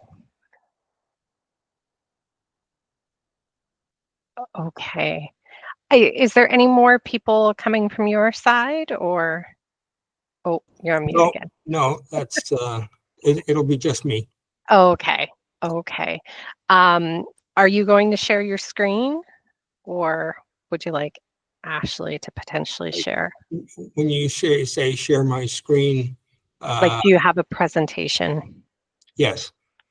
Okay. You can either share it. There's a button at the bottom of the screen with an arrow that says present now. And you can share your presentation from your screen, or potentially if Ashley has your document, she potentially could also share it. Okay, let me see if I can do it from my screen. Okay. You don't have your presentation open yet. You wish? You don't have your presentation on this computer. Yeah, So I'd have to do it. Probably that I think we'll do it. We'll do it from the presentation we sent you. Okay, Ashley, could you? Yeah. Oh, sorry. Yeah, I was going to say, could you potentially open it, and then you can just let her know when to progress the slides as we. Okay. As we go, and then Karen, are you back? Yes, I am here. Okay, we have everyone from our side too. So I'll just do a quick intro, and then I'll turn it over to you. So welcome to the Edmonton Design Committee for the formal rezoning presentation of Rosedale. We would like to remind you that this is a public presentation. The committee has all received your submission package. You'll have 10 minutes to present, and then we'll go virtual roundtable of the committee members for questions. After the presentation, the committee will deliberate, and then we'll respond to you formally in writing within 48 hours. So with that, I'll turn it over to you. And then, like I said, as you want the slides progressed, just let Ashley know. All right. Hello, everyone. I'm Gene Debb, and this is a formal presentation for the Rosedale Center project. This project was informally presented some time ago, and the response was very good. although, and it was also presented to the Rossdale Community League, and the response there was also positive. No one from the community has objected to this development. Since the informal presentation, we have circulated this to the planning department, circulated this to various city departments, and as a result of this circulation and the informal EDC meeting, we've made half a dozen changes reflected in the latest plans and in the DC bylaw. Before I describe those changes, I'd like to give you a brief description of the original project just to refresh your knowledge of the project. Basically, project, I wonder if you could change the slide, please. Basically, the project consists of 3 buildings and 4 acres of land. Each building is on a separate legal parcel, which allows for easy staging of the project. 2 buildings face Diamond Park, and 1 faces the Saskatchewan River. The total number of units is approximately 480, each building being between 100 and 200 units. All parking is underground except for 8 cars at the north end of the development, which would be for visitor parking. A prominent east-west pedestrian spine will provide a pedestrian walkway from 101st Street to the river. This will be accessible 24 hours a day and designed to be strongly overlooked so as to become an effective defensible space. Can I get the next slide, please? So this is the idea that there is a walkway at the 4th level in behind brewery. And if you were up on that walkway looking back, you would see the next slide, please. You'd have a good oversight of the pedestrian walkway between the 101st Street and the river. The next slide, please. All of the ground floor units will have direct access to the street, most featuring an entry courtyard. The lower levels are to have a townhouse character with the courtyard separating the townhouse facades. That's not very clear on this rendering, but they're to look a little more like townhouses with landscaping in between townhouses. The upper levels are terraced with a serrated facade and further articulated with strongly contrasting balcony slots to break up the facade. Terraces will be designed, next slide. Terraces will be designed as water retention ponds to slow water drainage during major rainstorms. And each one will be tied to the adjacent unit. They're about 1,000 square feet each. The next slide, please.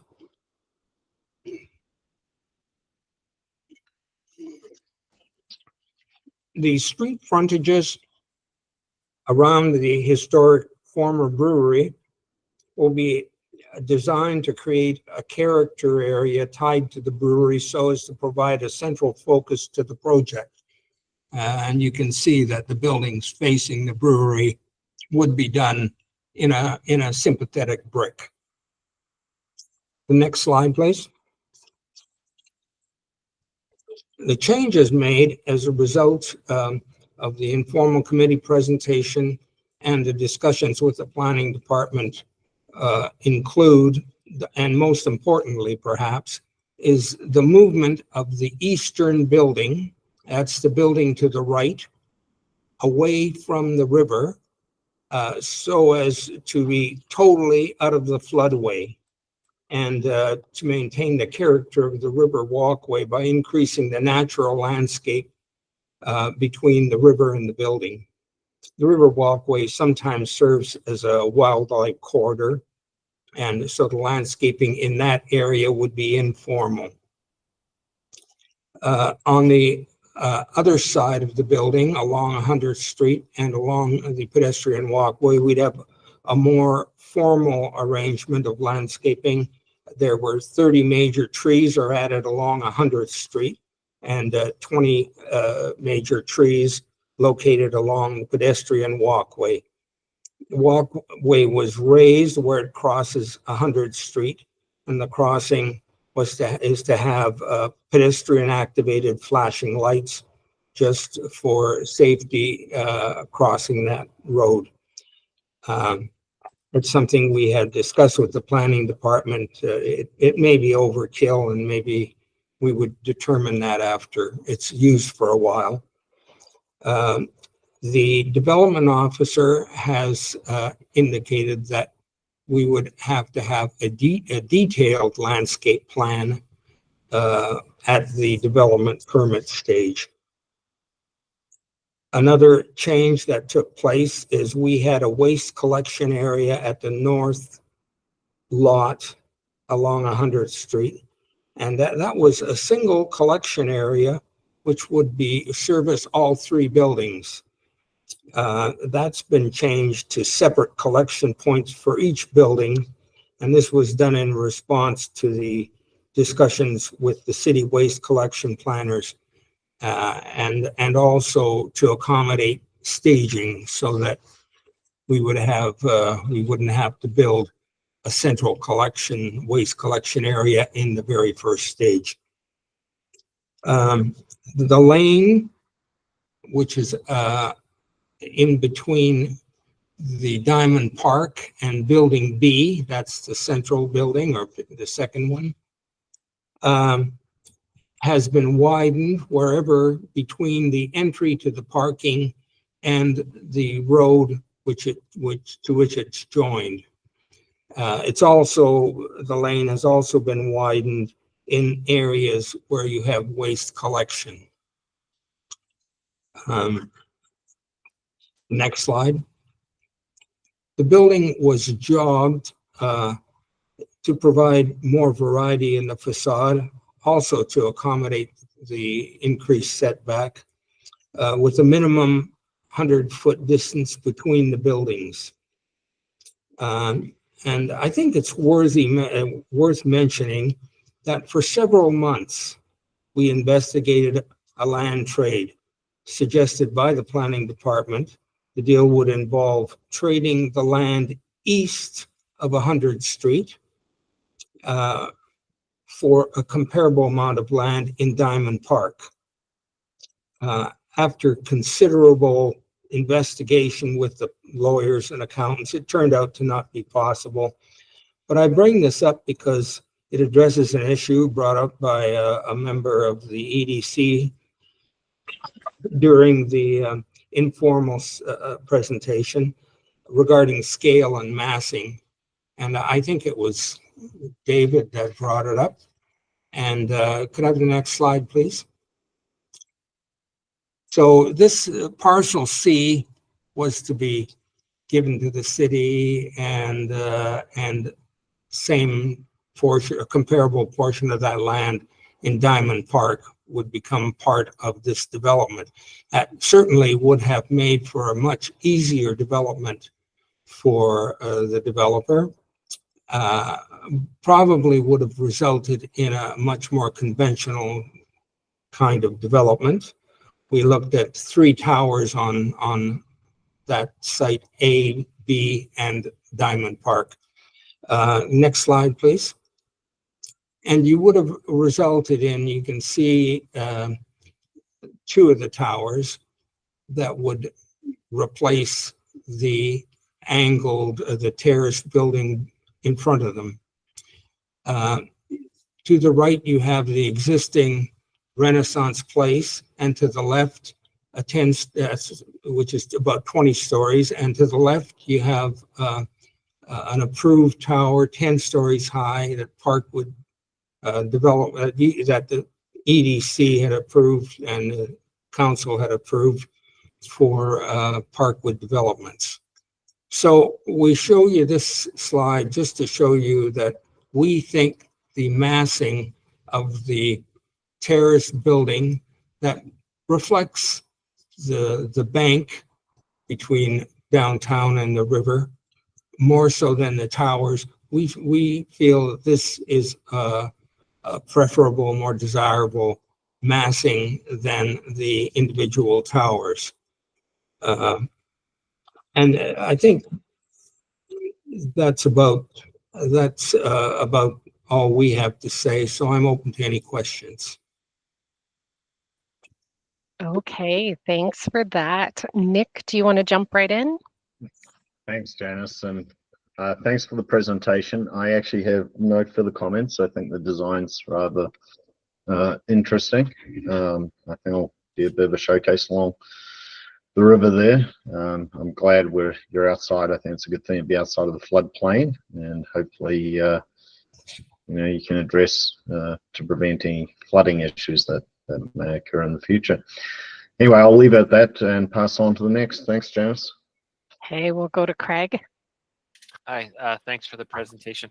I just had a question regarding the sub area B. So I did see all the zoning language there, but is there anything planned for that sub area B?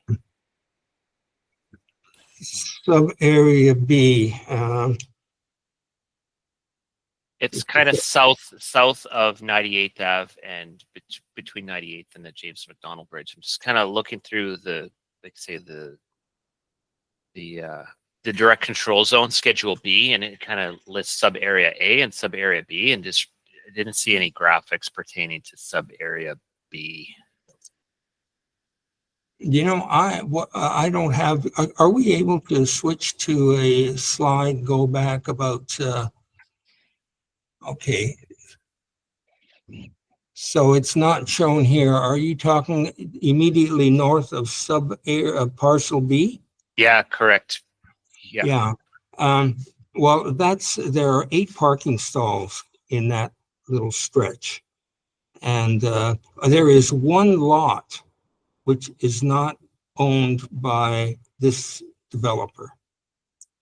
And what's planned in there is a restaurant. The owner has one lot which is immediately north of the lane.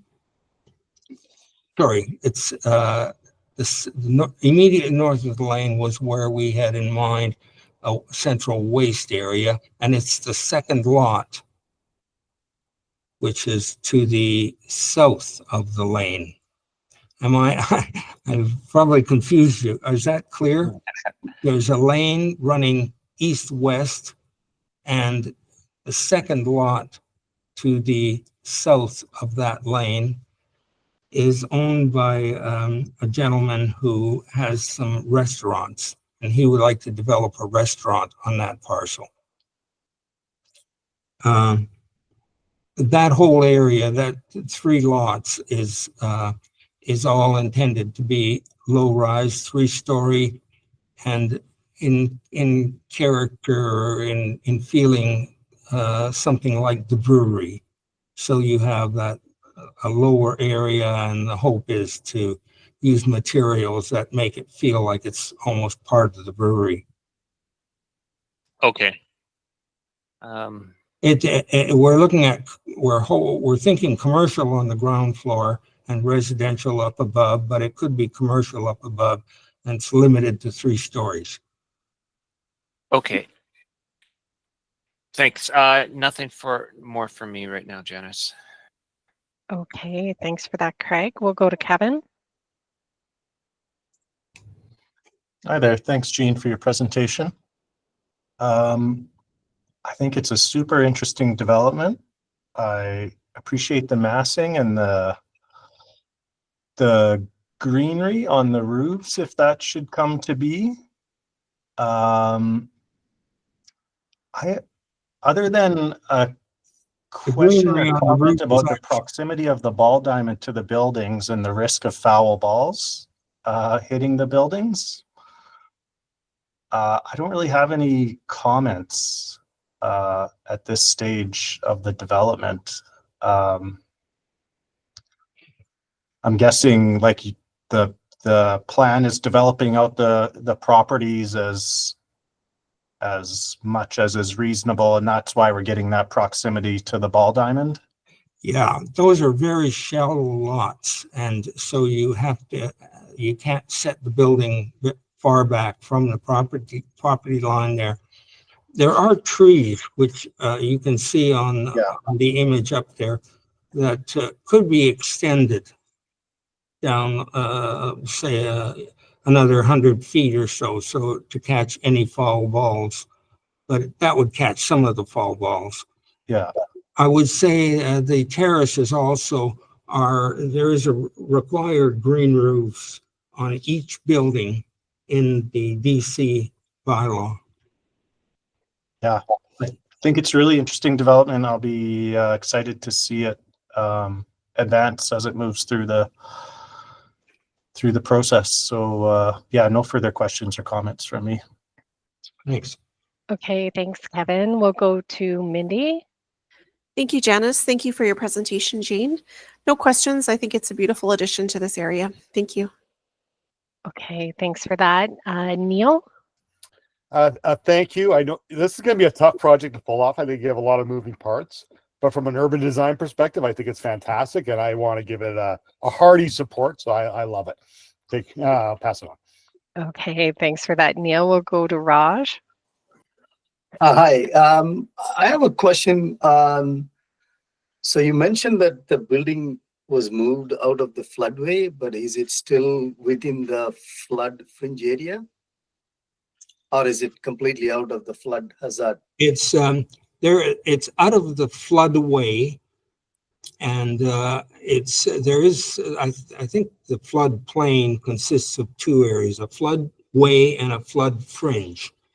The flood fringe would go a little up the street, but the ground level of all of the buildings is above the flood fringe and the floodway.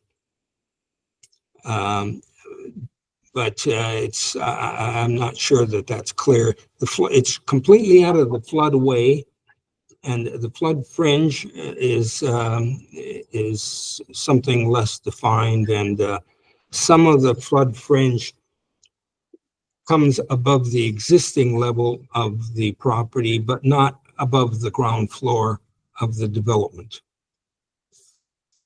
But you have underground parking lots. I'm sorry, you have underground parking lots.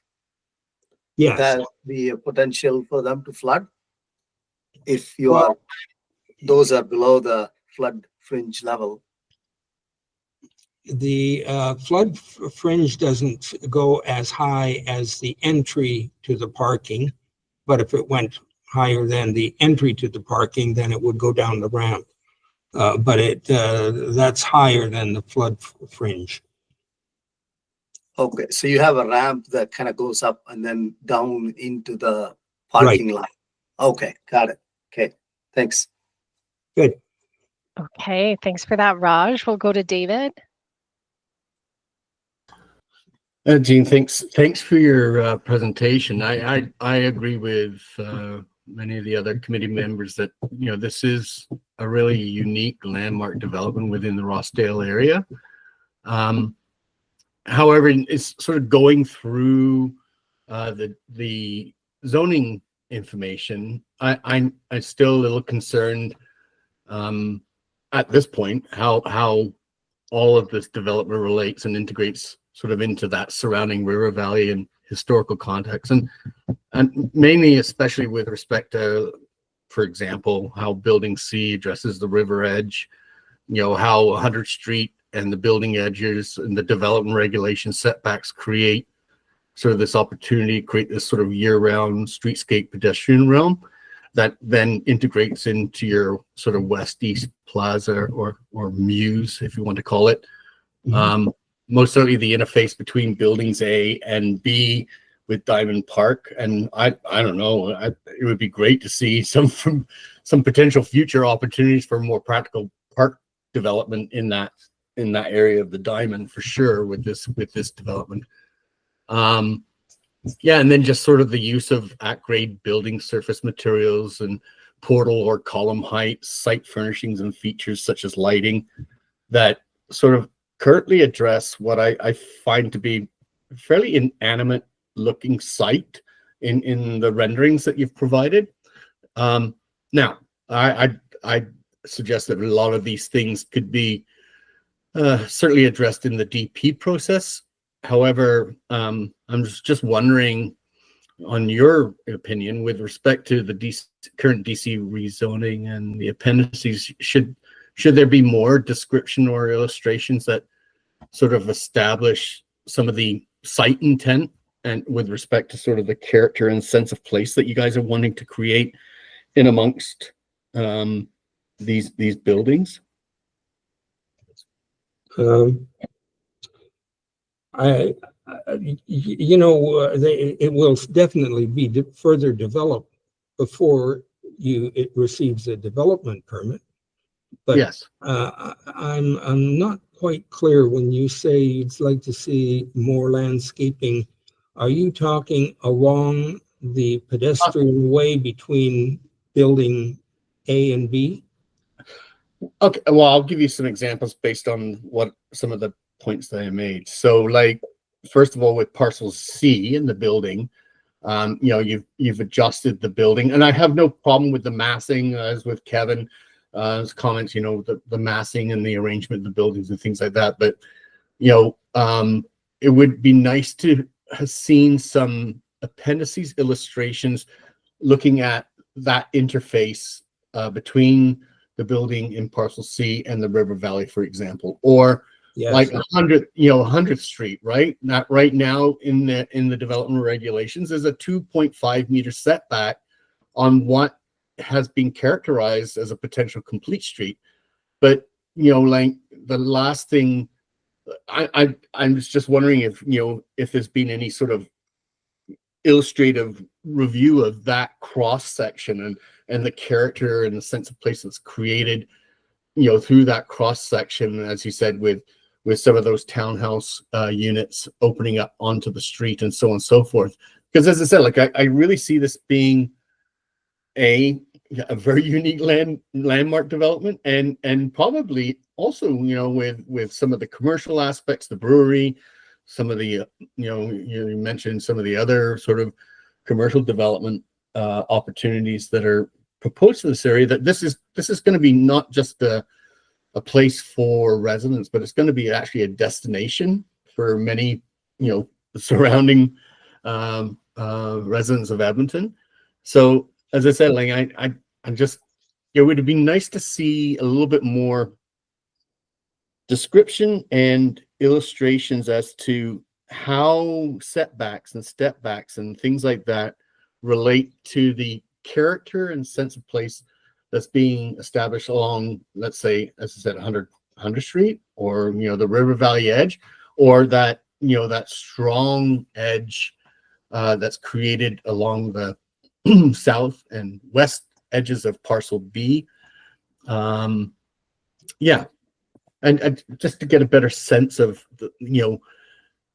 do the development regulations or design regulations relate to the type of character and sense of place that you guys are envisioning.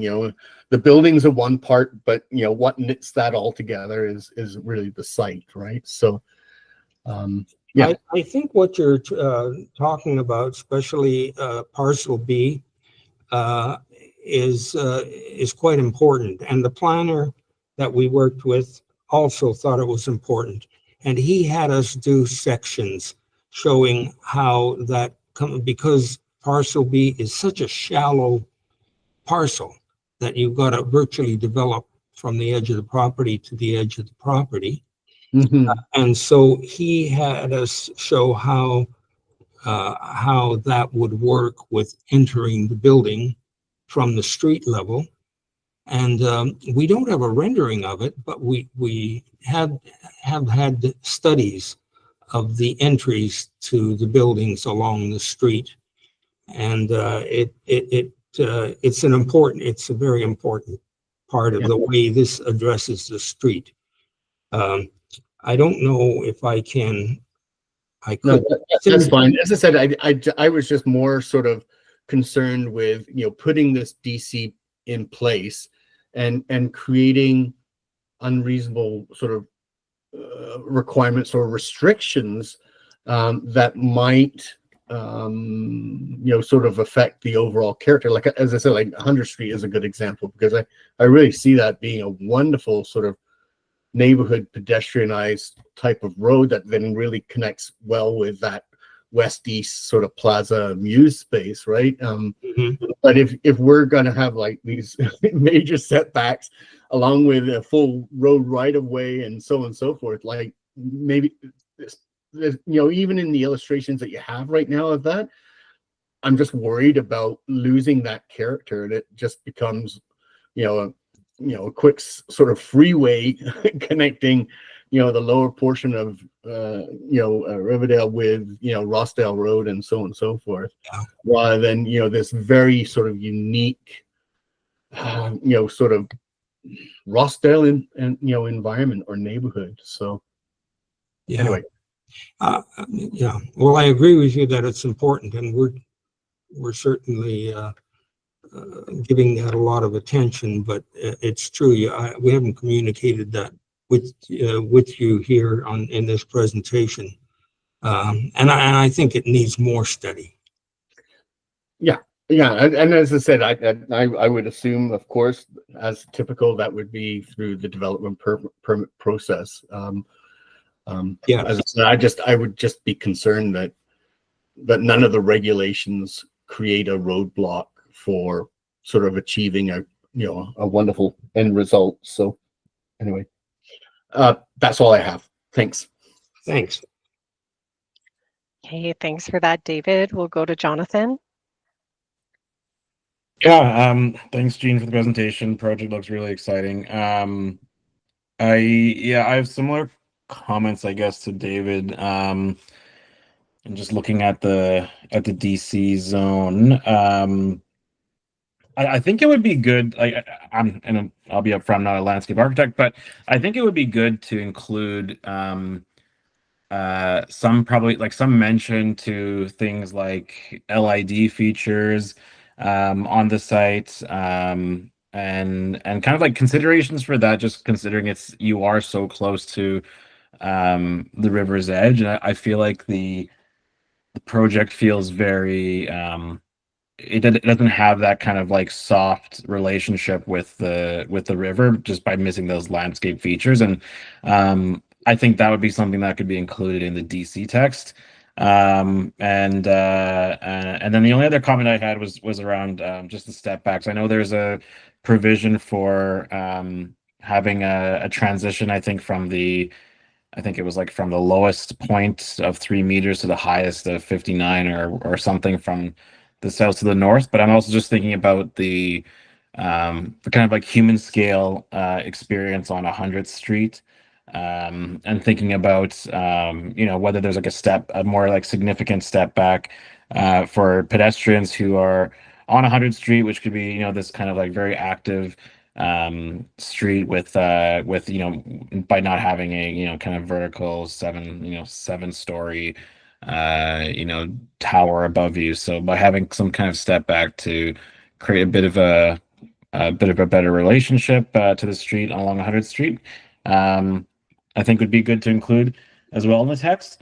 But yeah, no, just those are just kind of like the minor comments. I think otherwise it's a really exciting project, and I think the DC text has gone through, I think from what I understand, several revisions, and so looking forward to kind of seeing how everything unfolds.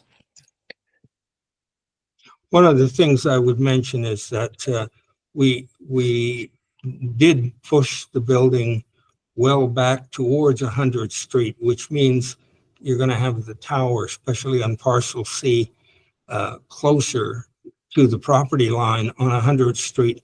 But the objective was to soften the east side of the tower on parcel C so that you widened the natural landscape between the river and the building. And that was something that the planning department was keen on, to have that wildlife corridor not feel urban. So the urban side is around the brewery, and the natural side is on towards the river. That was the logic of it anyway. Yeah, and that makes sense. And I like the I think like the pedestrian connections and everything through this site that kind of connect to the existing trail network is great too. So yeah, those are my only comments. So thanks. Appreciate it. Okay, thanks for that, Jonathan. We'll go to Greg. Yeah, thank you for your presentation. Yeah, it looks like an exciting project, very unique, very creative. I don't think I have anything to add to the previous comments in here. You know, I'm also so curious to see what 100th Street kind of looks like from a cross section or elevation perspective kind of thing. But yeah, I have no questions. Thank you. Thank you. Hey, thanks for that, Greg. We'll go to Karen. Hi there. Thanks for the presentation. To be honest, I am struggling a little bit with the Parcel C building and sort of the environmental interface, as I know we've talked about already. So it's really more of a comment that I'm just going to be really curious or interested in how it develops out in planning. Sort of from this conceptual level.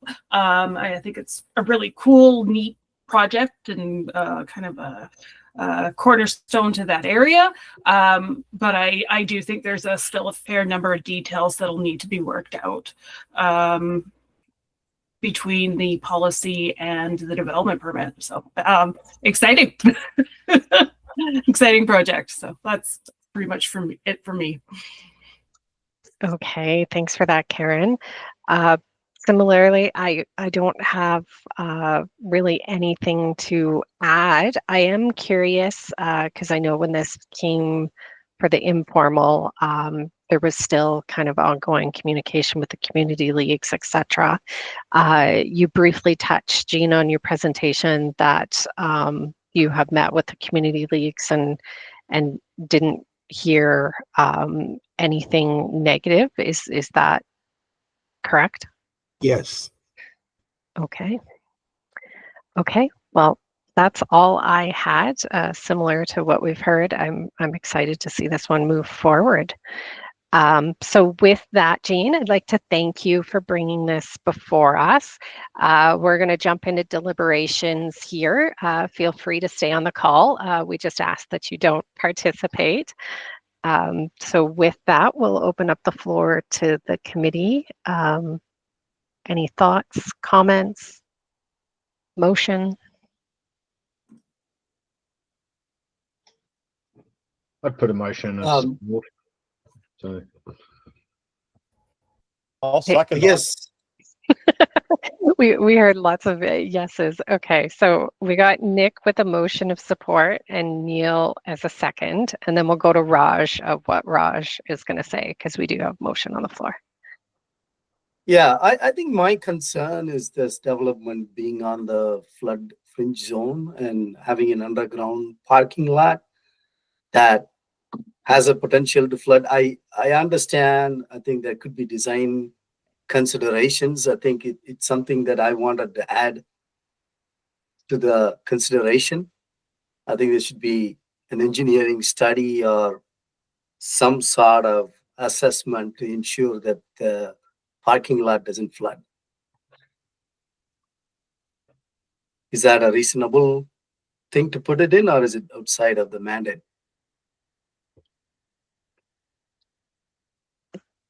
I don't know. I may ask for administration's thoughts on that. To me, that's very technical and not really overall urban design. We were just having another chat here. Raj, can you repeat your question? I just wanted to see if I can add a comment there about engineering considerations to ensure the parking lot doesn't flood. given the proximity to the flood zone, or given this is in the flood fringe zone? I feel like that's getting outside of the scope of the committee. And I would think that others in administration will be keeping a close eye on that. Okay. Craig? Can I share my screen just for a second? Because I kind of will explain some of my confusion, and I don't know if I'll be able to play catch up in the meantime. I just want to share. Let me see. Can I share? Let me see which one. This one. This one. So I tried to, as I find rezoning is really tough personally. I think where I got confused on this is when I was looking at this appendix for sub area A and sub area B. I think I initially in my head kind of read A as the top one and B as the bottom one. It wasn't until I zoomed right in and saw the hatches that I couldn't kind of make sense of why B was so long in comparison to A. And that's the part I'm probably not going to catch up in my head in our deliberations on. But I'm wondering if there's do we find that there's enough appropriate language to tackle that area of, sorry, let me scroll back up. I didn't see this first time around in informal building C. This building C, do we feel like it needs its own sub area in the language? Like, are there enough particularities of that portion of that portion of the site to kind of warrant specific language in the zoning, or do we feel like sub area B, what's there, kind of covers those three areas sufficiently? I guess just a question to the community or to the Committee. Sorry. I kind of wonder in the Google Doc there, the first paragraph after our motion, it's sort of that lends itself to that, right? The text in regards to it. Yeah. Too many windows right now.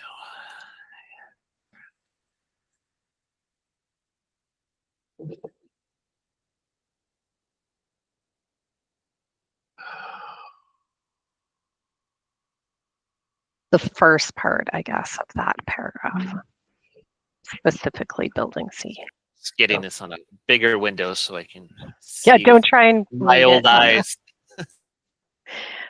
I don't know if Ashley could zoom in.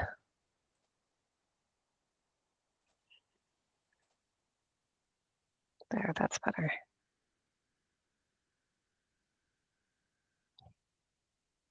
So it says review the current DC zoning, rezoning text and appendices and consider how this information defines and illustrates how the proposed building development integrates into the surrounding river valley and historical context, especially respect to how building C addresses the river edge, which is similar, I think, to Craig, what you were saying is whether or not does that need its own sub Yeah. area. Yeah. And maybe it's and I kind of my kind of first take at it was gee, wouldn't it be nice if building C was shorter to allow kind of the building in behind to maybe gain some height and kind of get views of the river as well, at least from the kind of top floors maybe. And that was kind of my only real concern with kind of the distinction between those sites. But I like how this is written. Is there any concerns from the committee in regards to that first paragraph? I don't have any concerns. Yeah, apologies for my long-winded nature. But we'll tackle them one at a time because it is Nick's motion that's on the floor. But I think it touches on what was brought up during the questions. Yeah, and my point is that, like, I just want to make sure that whatever goes into the DC rezoning, be it text or appendices, doesn't end up handcuffing, some of the potential opportunities that I'm not too sure have been explored at this time. So, I think it's really important to make sure that, all of those cross sections and, brief little schematic studies are done to make sure that the verbiage and the appendices, support, that the overall character and sense of place for this development. So, yeah, I mean, I can see, well, you're talking about sort of detail at the DP stage. That's highlighting things that are important to recognize at the DP stage. I don't have a problem with what we're suggesting. I mean, it's unless anybody else on the committee has thoughts on it. I guess my question to you, David, especially in regards to your bullet points, do you feel that the current zoning text is handcuffing future progress as this progresses into detailed design or schematic design? Or do you think that this is just missing and it could help further the build out? Because I think those are two very different things. Yeah, if I was on the project team, I would have made sure that this, these little thumbnails would have been part and parcel of the appendices, and therefore informing, the text of the rezoning. So, I didn't go into great detail on reading every line in the DC rezoning text, but some of the ones that I did pick up, as I said, like I'd be really concerned with, the current road right of way for 100th Street, and then an additional 2.5 meter setback. Like it just changes the whole, the whole edge condition of that street. And as I said, it makes it look like it would end up being more. I would be concerned that would be more of a freeway than this really unique residential unique sort of landmark sort of development place, right? So and then I don't see that information either in the text or in the appendices at this time. So I just think it's really an important step to do before we sort of sign off on the DC rezoning and move into design development. Okay. Nick? Yeah, that's a tough one, Dave, because I mean, the city's going to go by their engineering standards in a lot of extent to the nature of the width and the format of the road, but based on their policy, they do have a complete streets concept. So one hopes that they stick with that.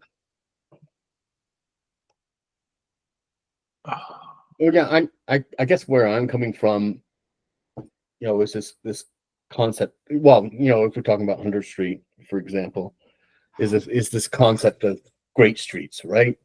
And how the building edges create and inform that's the space that's created between those building edges. And as I said, like if those building edges end up, being far apart, I'm really concerned that you lose that, that sort of character and sense of place, along that route, for example. That's just an example, right? Or the relationship of building C as it relates to the river valley, the river valley edge.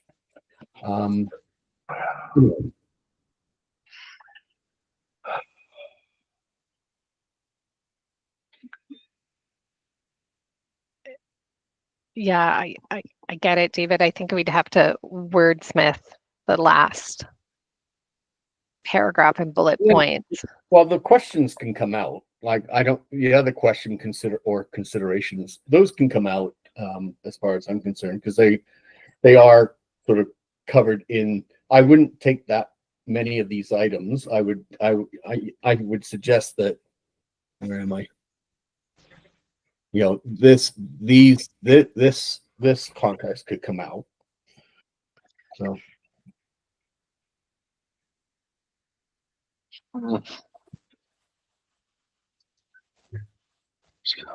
And this question mark come out because it's more of a statement.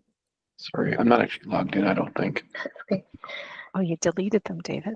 Oh. Oh, well, I can put them back in. I was just going to suggest that aside from the fact that they probably shouldn't be written as questions, they do provide a lot more specificity than David's original paragraph does, and therefore I think would have value to administration.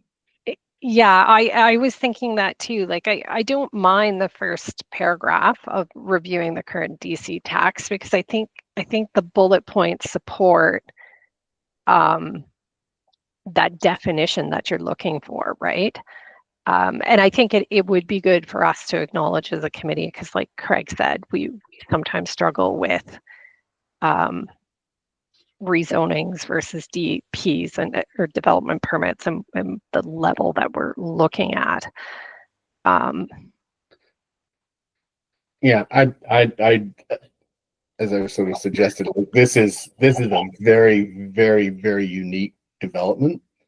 And I would, you know, I'd hate this to get sort of move forward and then, you know, Gene comes back, you know, a year from now and says, well, you know, we really wanted to do this, but, you know, the regulations sort of handcuffed us in that regard, right? So, and I just don't know if there's been that much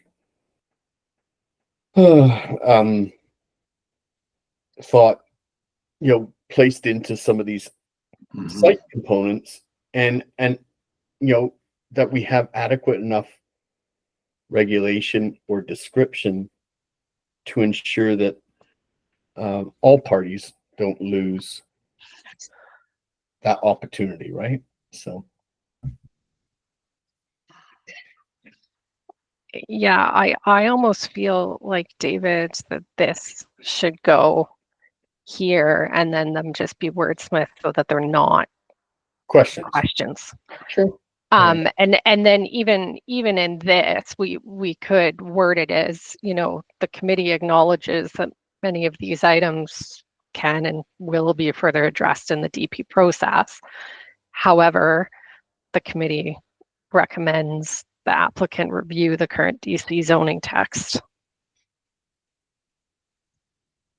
Sure.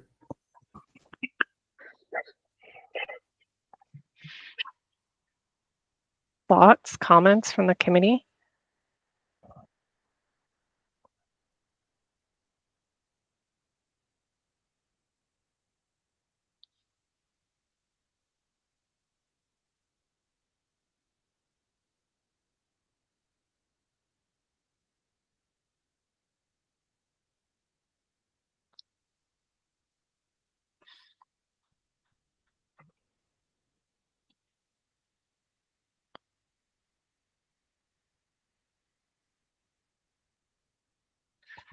You put her hand up for a second.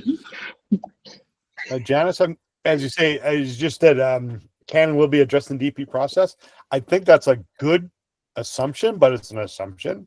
Yeah. So I'm thinking the following items are likely or appropriately addressed in the DP process.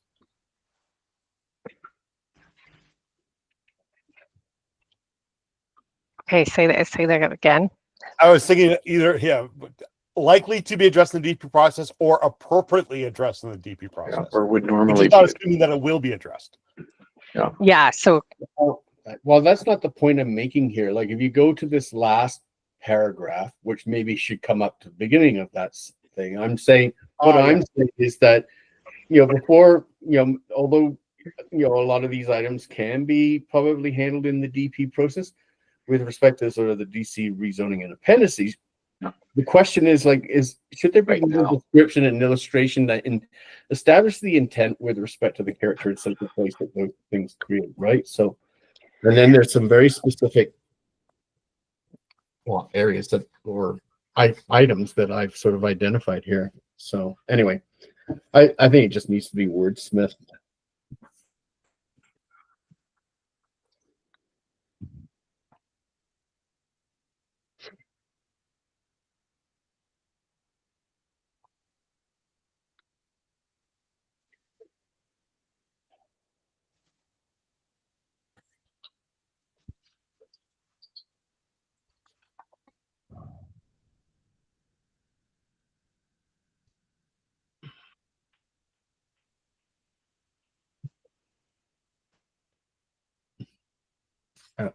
More like that. Yeah, that works. Peter has thoughts. I just want to get some clarity from David around the word intent on the third bullet. Do you mean character, function? Yeah, design character.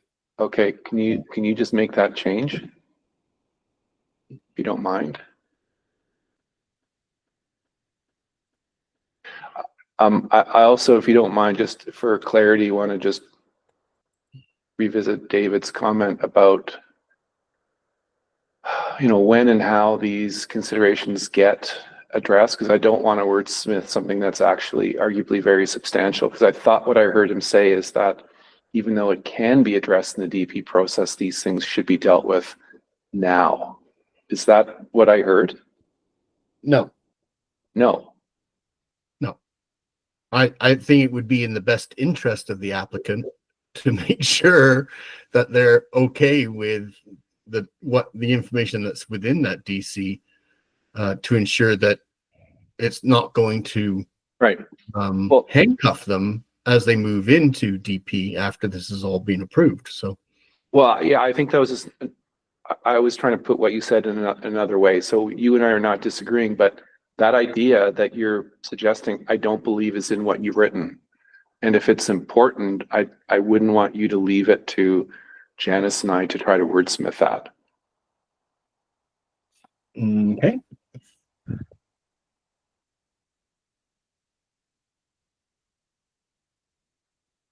Yeah, and I guess that's what I was getting at with my original question, right? Like, is what currently is in the proposed rezoning, do you feel is limiting this from being resolved through the future DP process?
Yeah, you kind of want something along the lines of assess the level of description and illustrations. Yeah. I think that's better.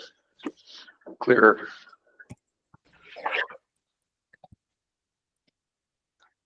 Determine if the level of description and illustrations established the intended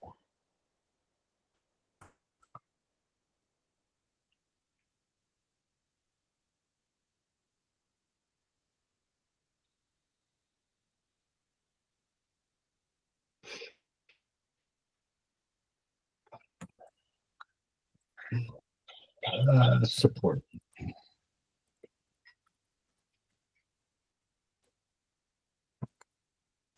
Yeah, support the character.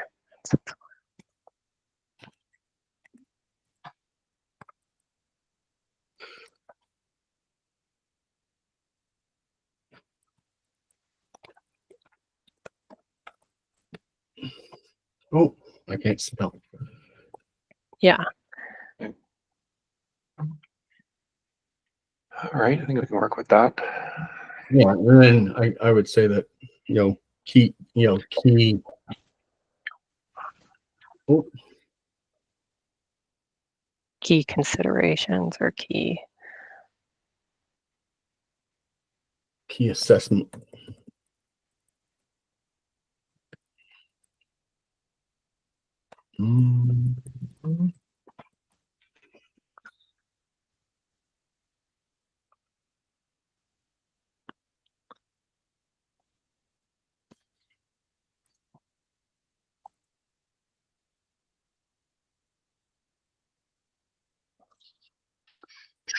Anyway, there's hopefully something that can be further. I think that's a lot clearer, David. Yeah. Yeah. Okay. Done. Words matter. Okay. Any other thoughts or comments from the committee? And like I said, I think just the bullet points. Gone to sleep. It's not that late. Like I said, David, we'll just wordsmith the bullet points so that they're not necessarily questions.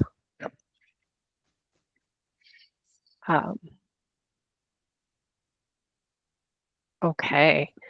Well, if I don't hear any other comments. Sorry, I just want to Kevin. confirm. We are suggesting that the way I'm reading it, it says, in completing the, are we suggesting that they assess the DC rezoning before they finalize it? And begin design development? Yeah, it just needs to be reshuffled. Yeah. I would say in completing the DC rezoning and prior to progressing with design development. I think it would just be slightly more clear. Yeah. Yeah. Okay, thanks, guys. Again, words matter.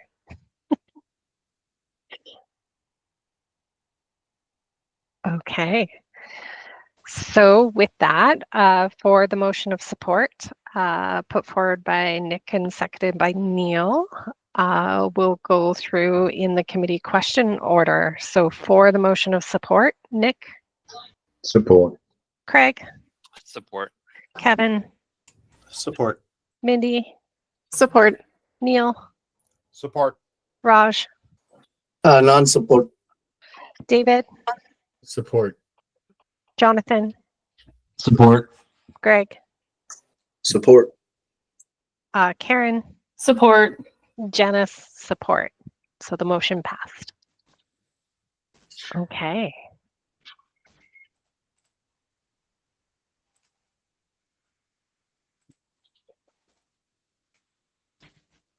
Okay, I'm unsure if Gene stayed on, but if he did, once again, would like to thank you for bringing this before us. And we look forward to seeing this progress.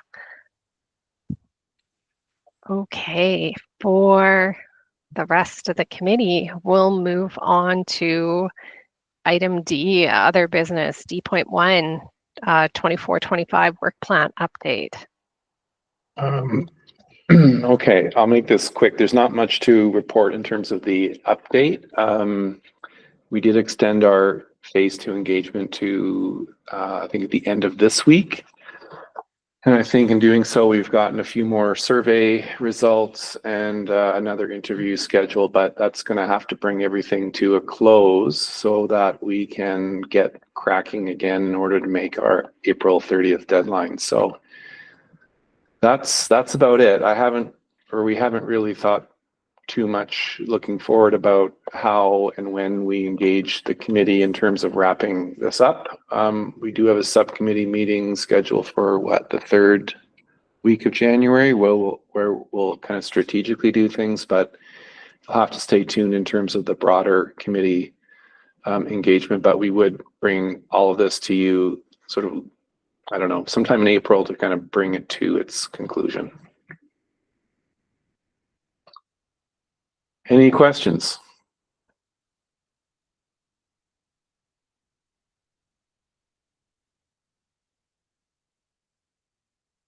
Okay.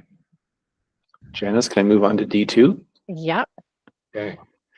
2025-26 work planning. So this, unfortunately, always catches us, and by that I mean me, off guard.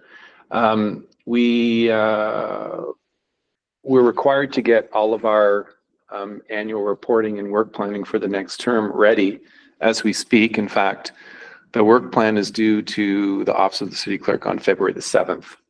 So I wanted to take the time tonight to really just, some of you, this will be new, and for some of you, it'll just be a reminder that every year we have to develop a work plan for the committee. And as many of you or all of you will know, last year was a very busy year in terms of upgrading standards and procedures, all that fun stuff. Having said that, we do have some work that we have to continue on and some work that our 2024 work plan has triggered.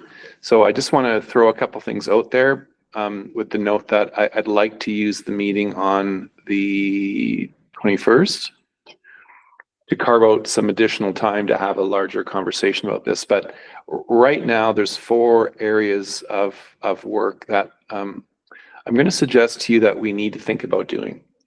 The first one, which is a carryover from our current work plan, is to further advance any of the potential changes to the EDC scope, and in particular, the boundary and the associated bylaw amendment that would go with. I think those have been narrowed down, but I don't believe that the commission up really just identified potential changes. I think those have been narrowed down, but I don't believe that the committee is in a position to actually make a recommendation to council. So part of the next year's work would be to advance that to the point that they can.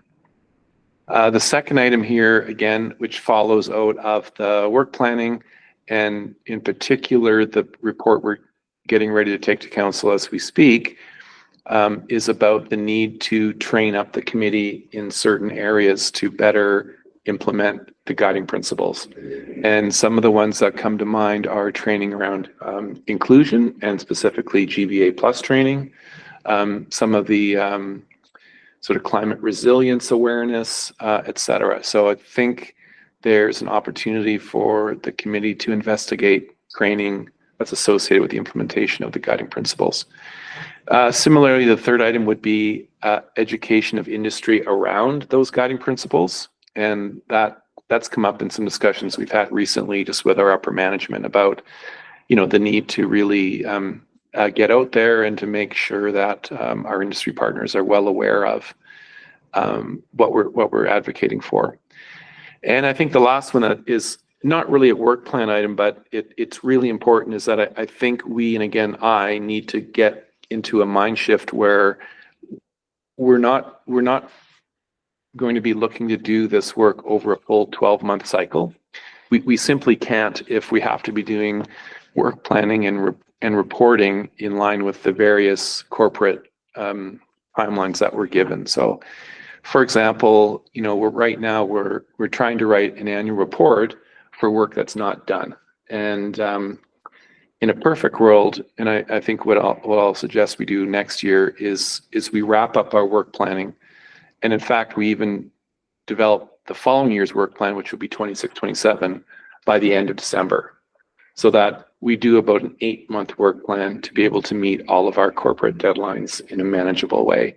So it's not really work plan, but it's just more of a project management thing. So there's really 3 things: scope change, advancement / bylaw amendment, training, industry education.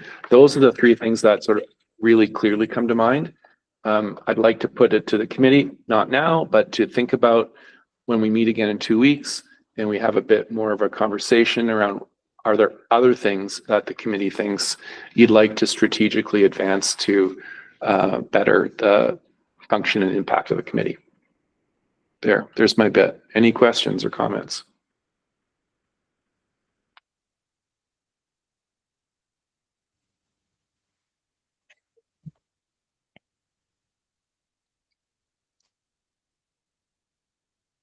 No, I don't have anything to add, Peter, other than more so maybe to the vice chairs, if they're interested in being chairs next year, that potentially they be involved with this annual report and work planning cycle. Right. And just for, I guess, the vice chairs, there is an information session. I think it's this Friday. This Thursday. This Thursday evening from 6 to 7. That kind of runs through the annual reporting process. So I'll forward you that information if you would like to attend. And if you're not able to, I think it's being recorded so that you can watch it at a later date. Yeah, it typically is.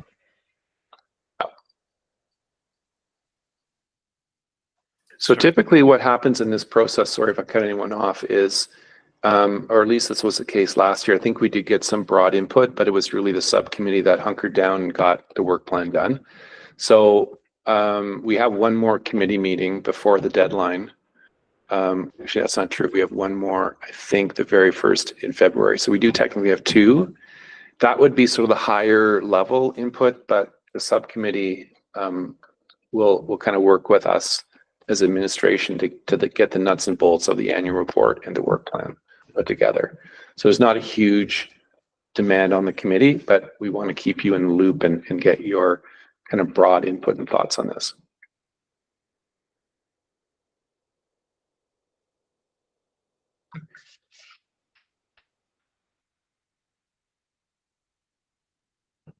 Any other thoughts or questions, comments?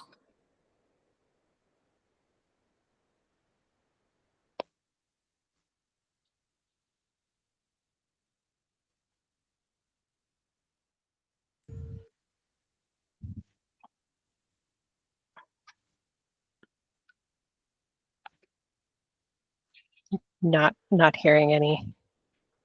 Oh, I have a great capacity to make people speechless, apparently. Because we know that annual reports and work plans are riveting. Oh, thanks. All right, I'll turn it back to you, Janice, to bring us home. Okay, so with that, then I guess we will move on to item E, upcoming applications, conflicts and regrets for the next meeting on the 21st. Currently, I think there's only one application, unless that's changed. Janice, it's Mindy. I might be a regret that day, but I'm not sure yet. Yeah, I saw your email. Okay, thanks. Okay. Yeah. And Ashley, is there any other applications or still just the one? Just that one. Okay. Nick? Yeah, I'll be flying that day, so I'll be on the way to the US, so I'll have to pass on that one. Okay. Okay. Sounds good. Okay, well, with that, we will move to item F, adjournment. We'll adjourn the meeting at 7:44. Good night, everyone. Good night. Thank you. Good night. Thanks, Janice. Have a nice evening. Bye.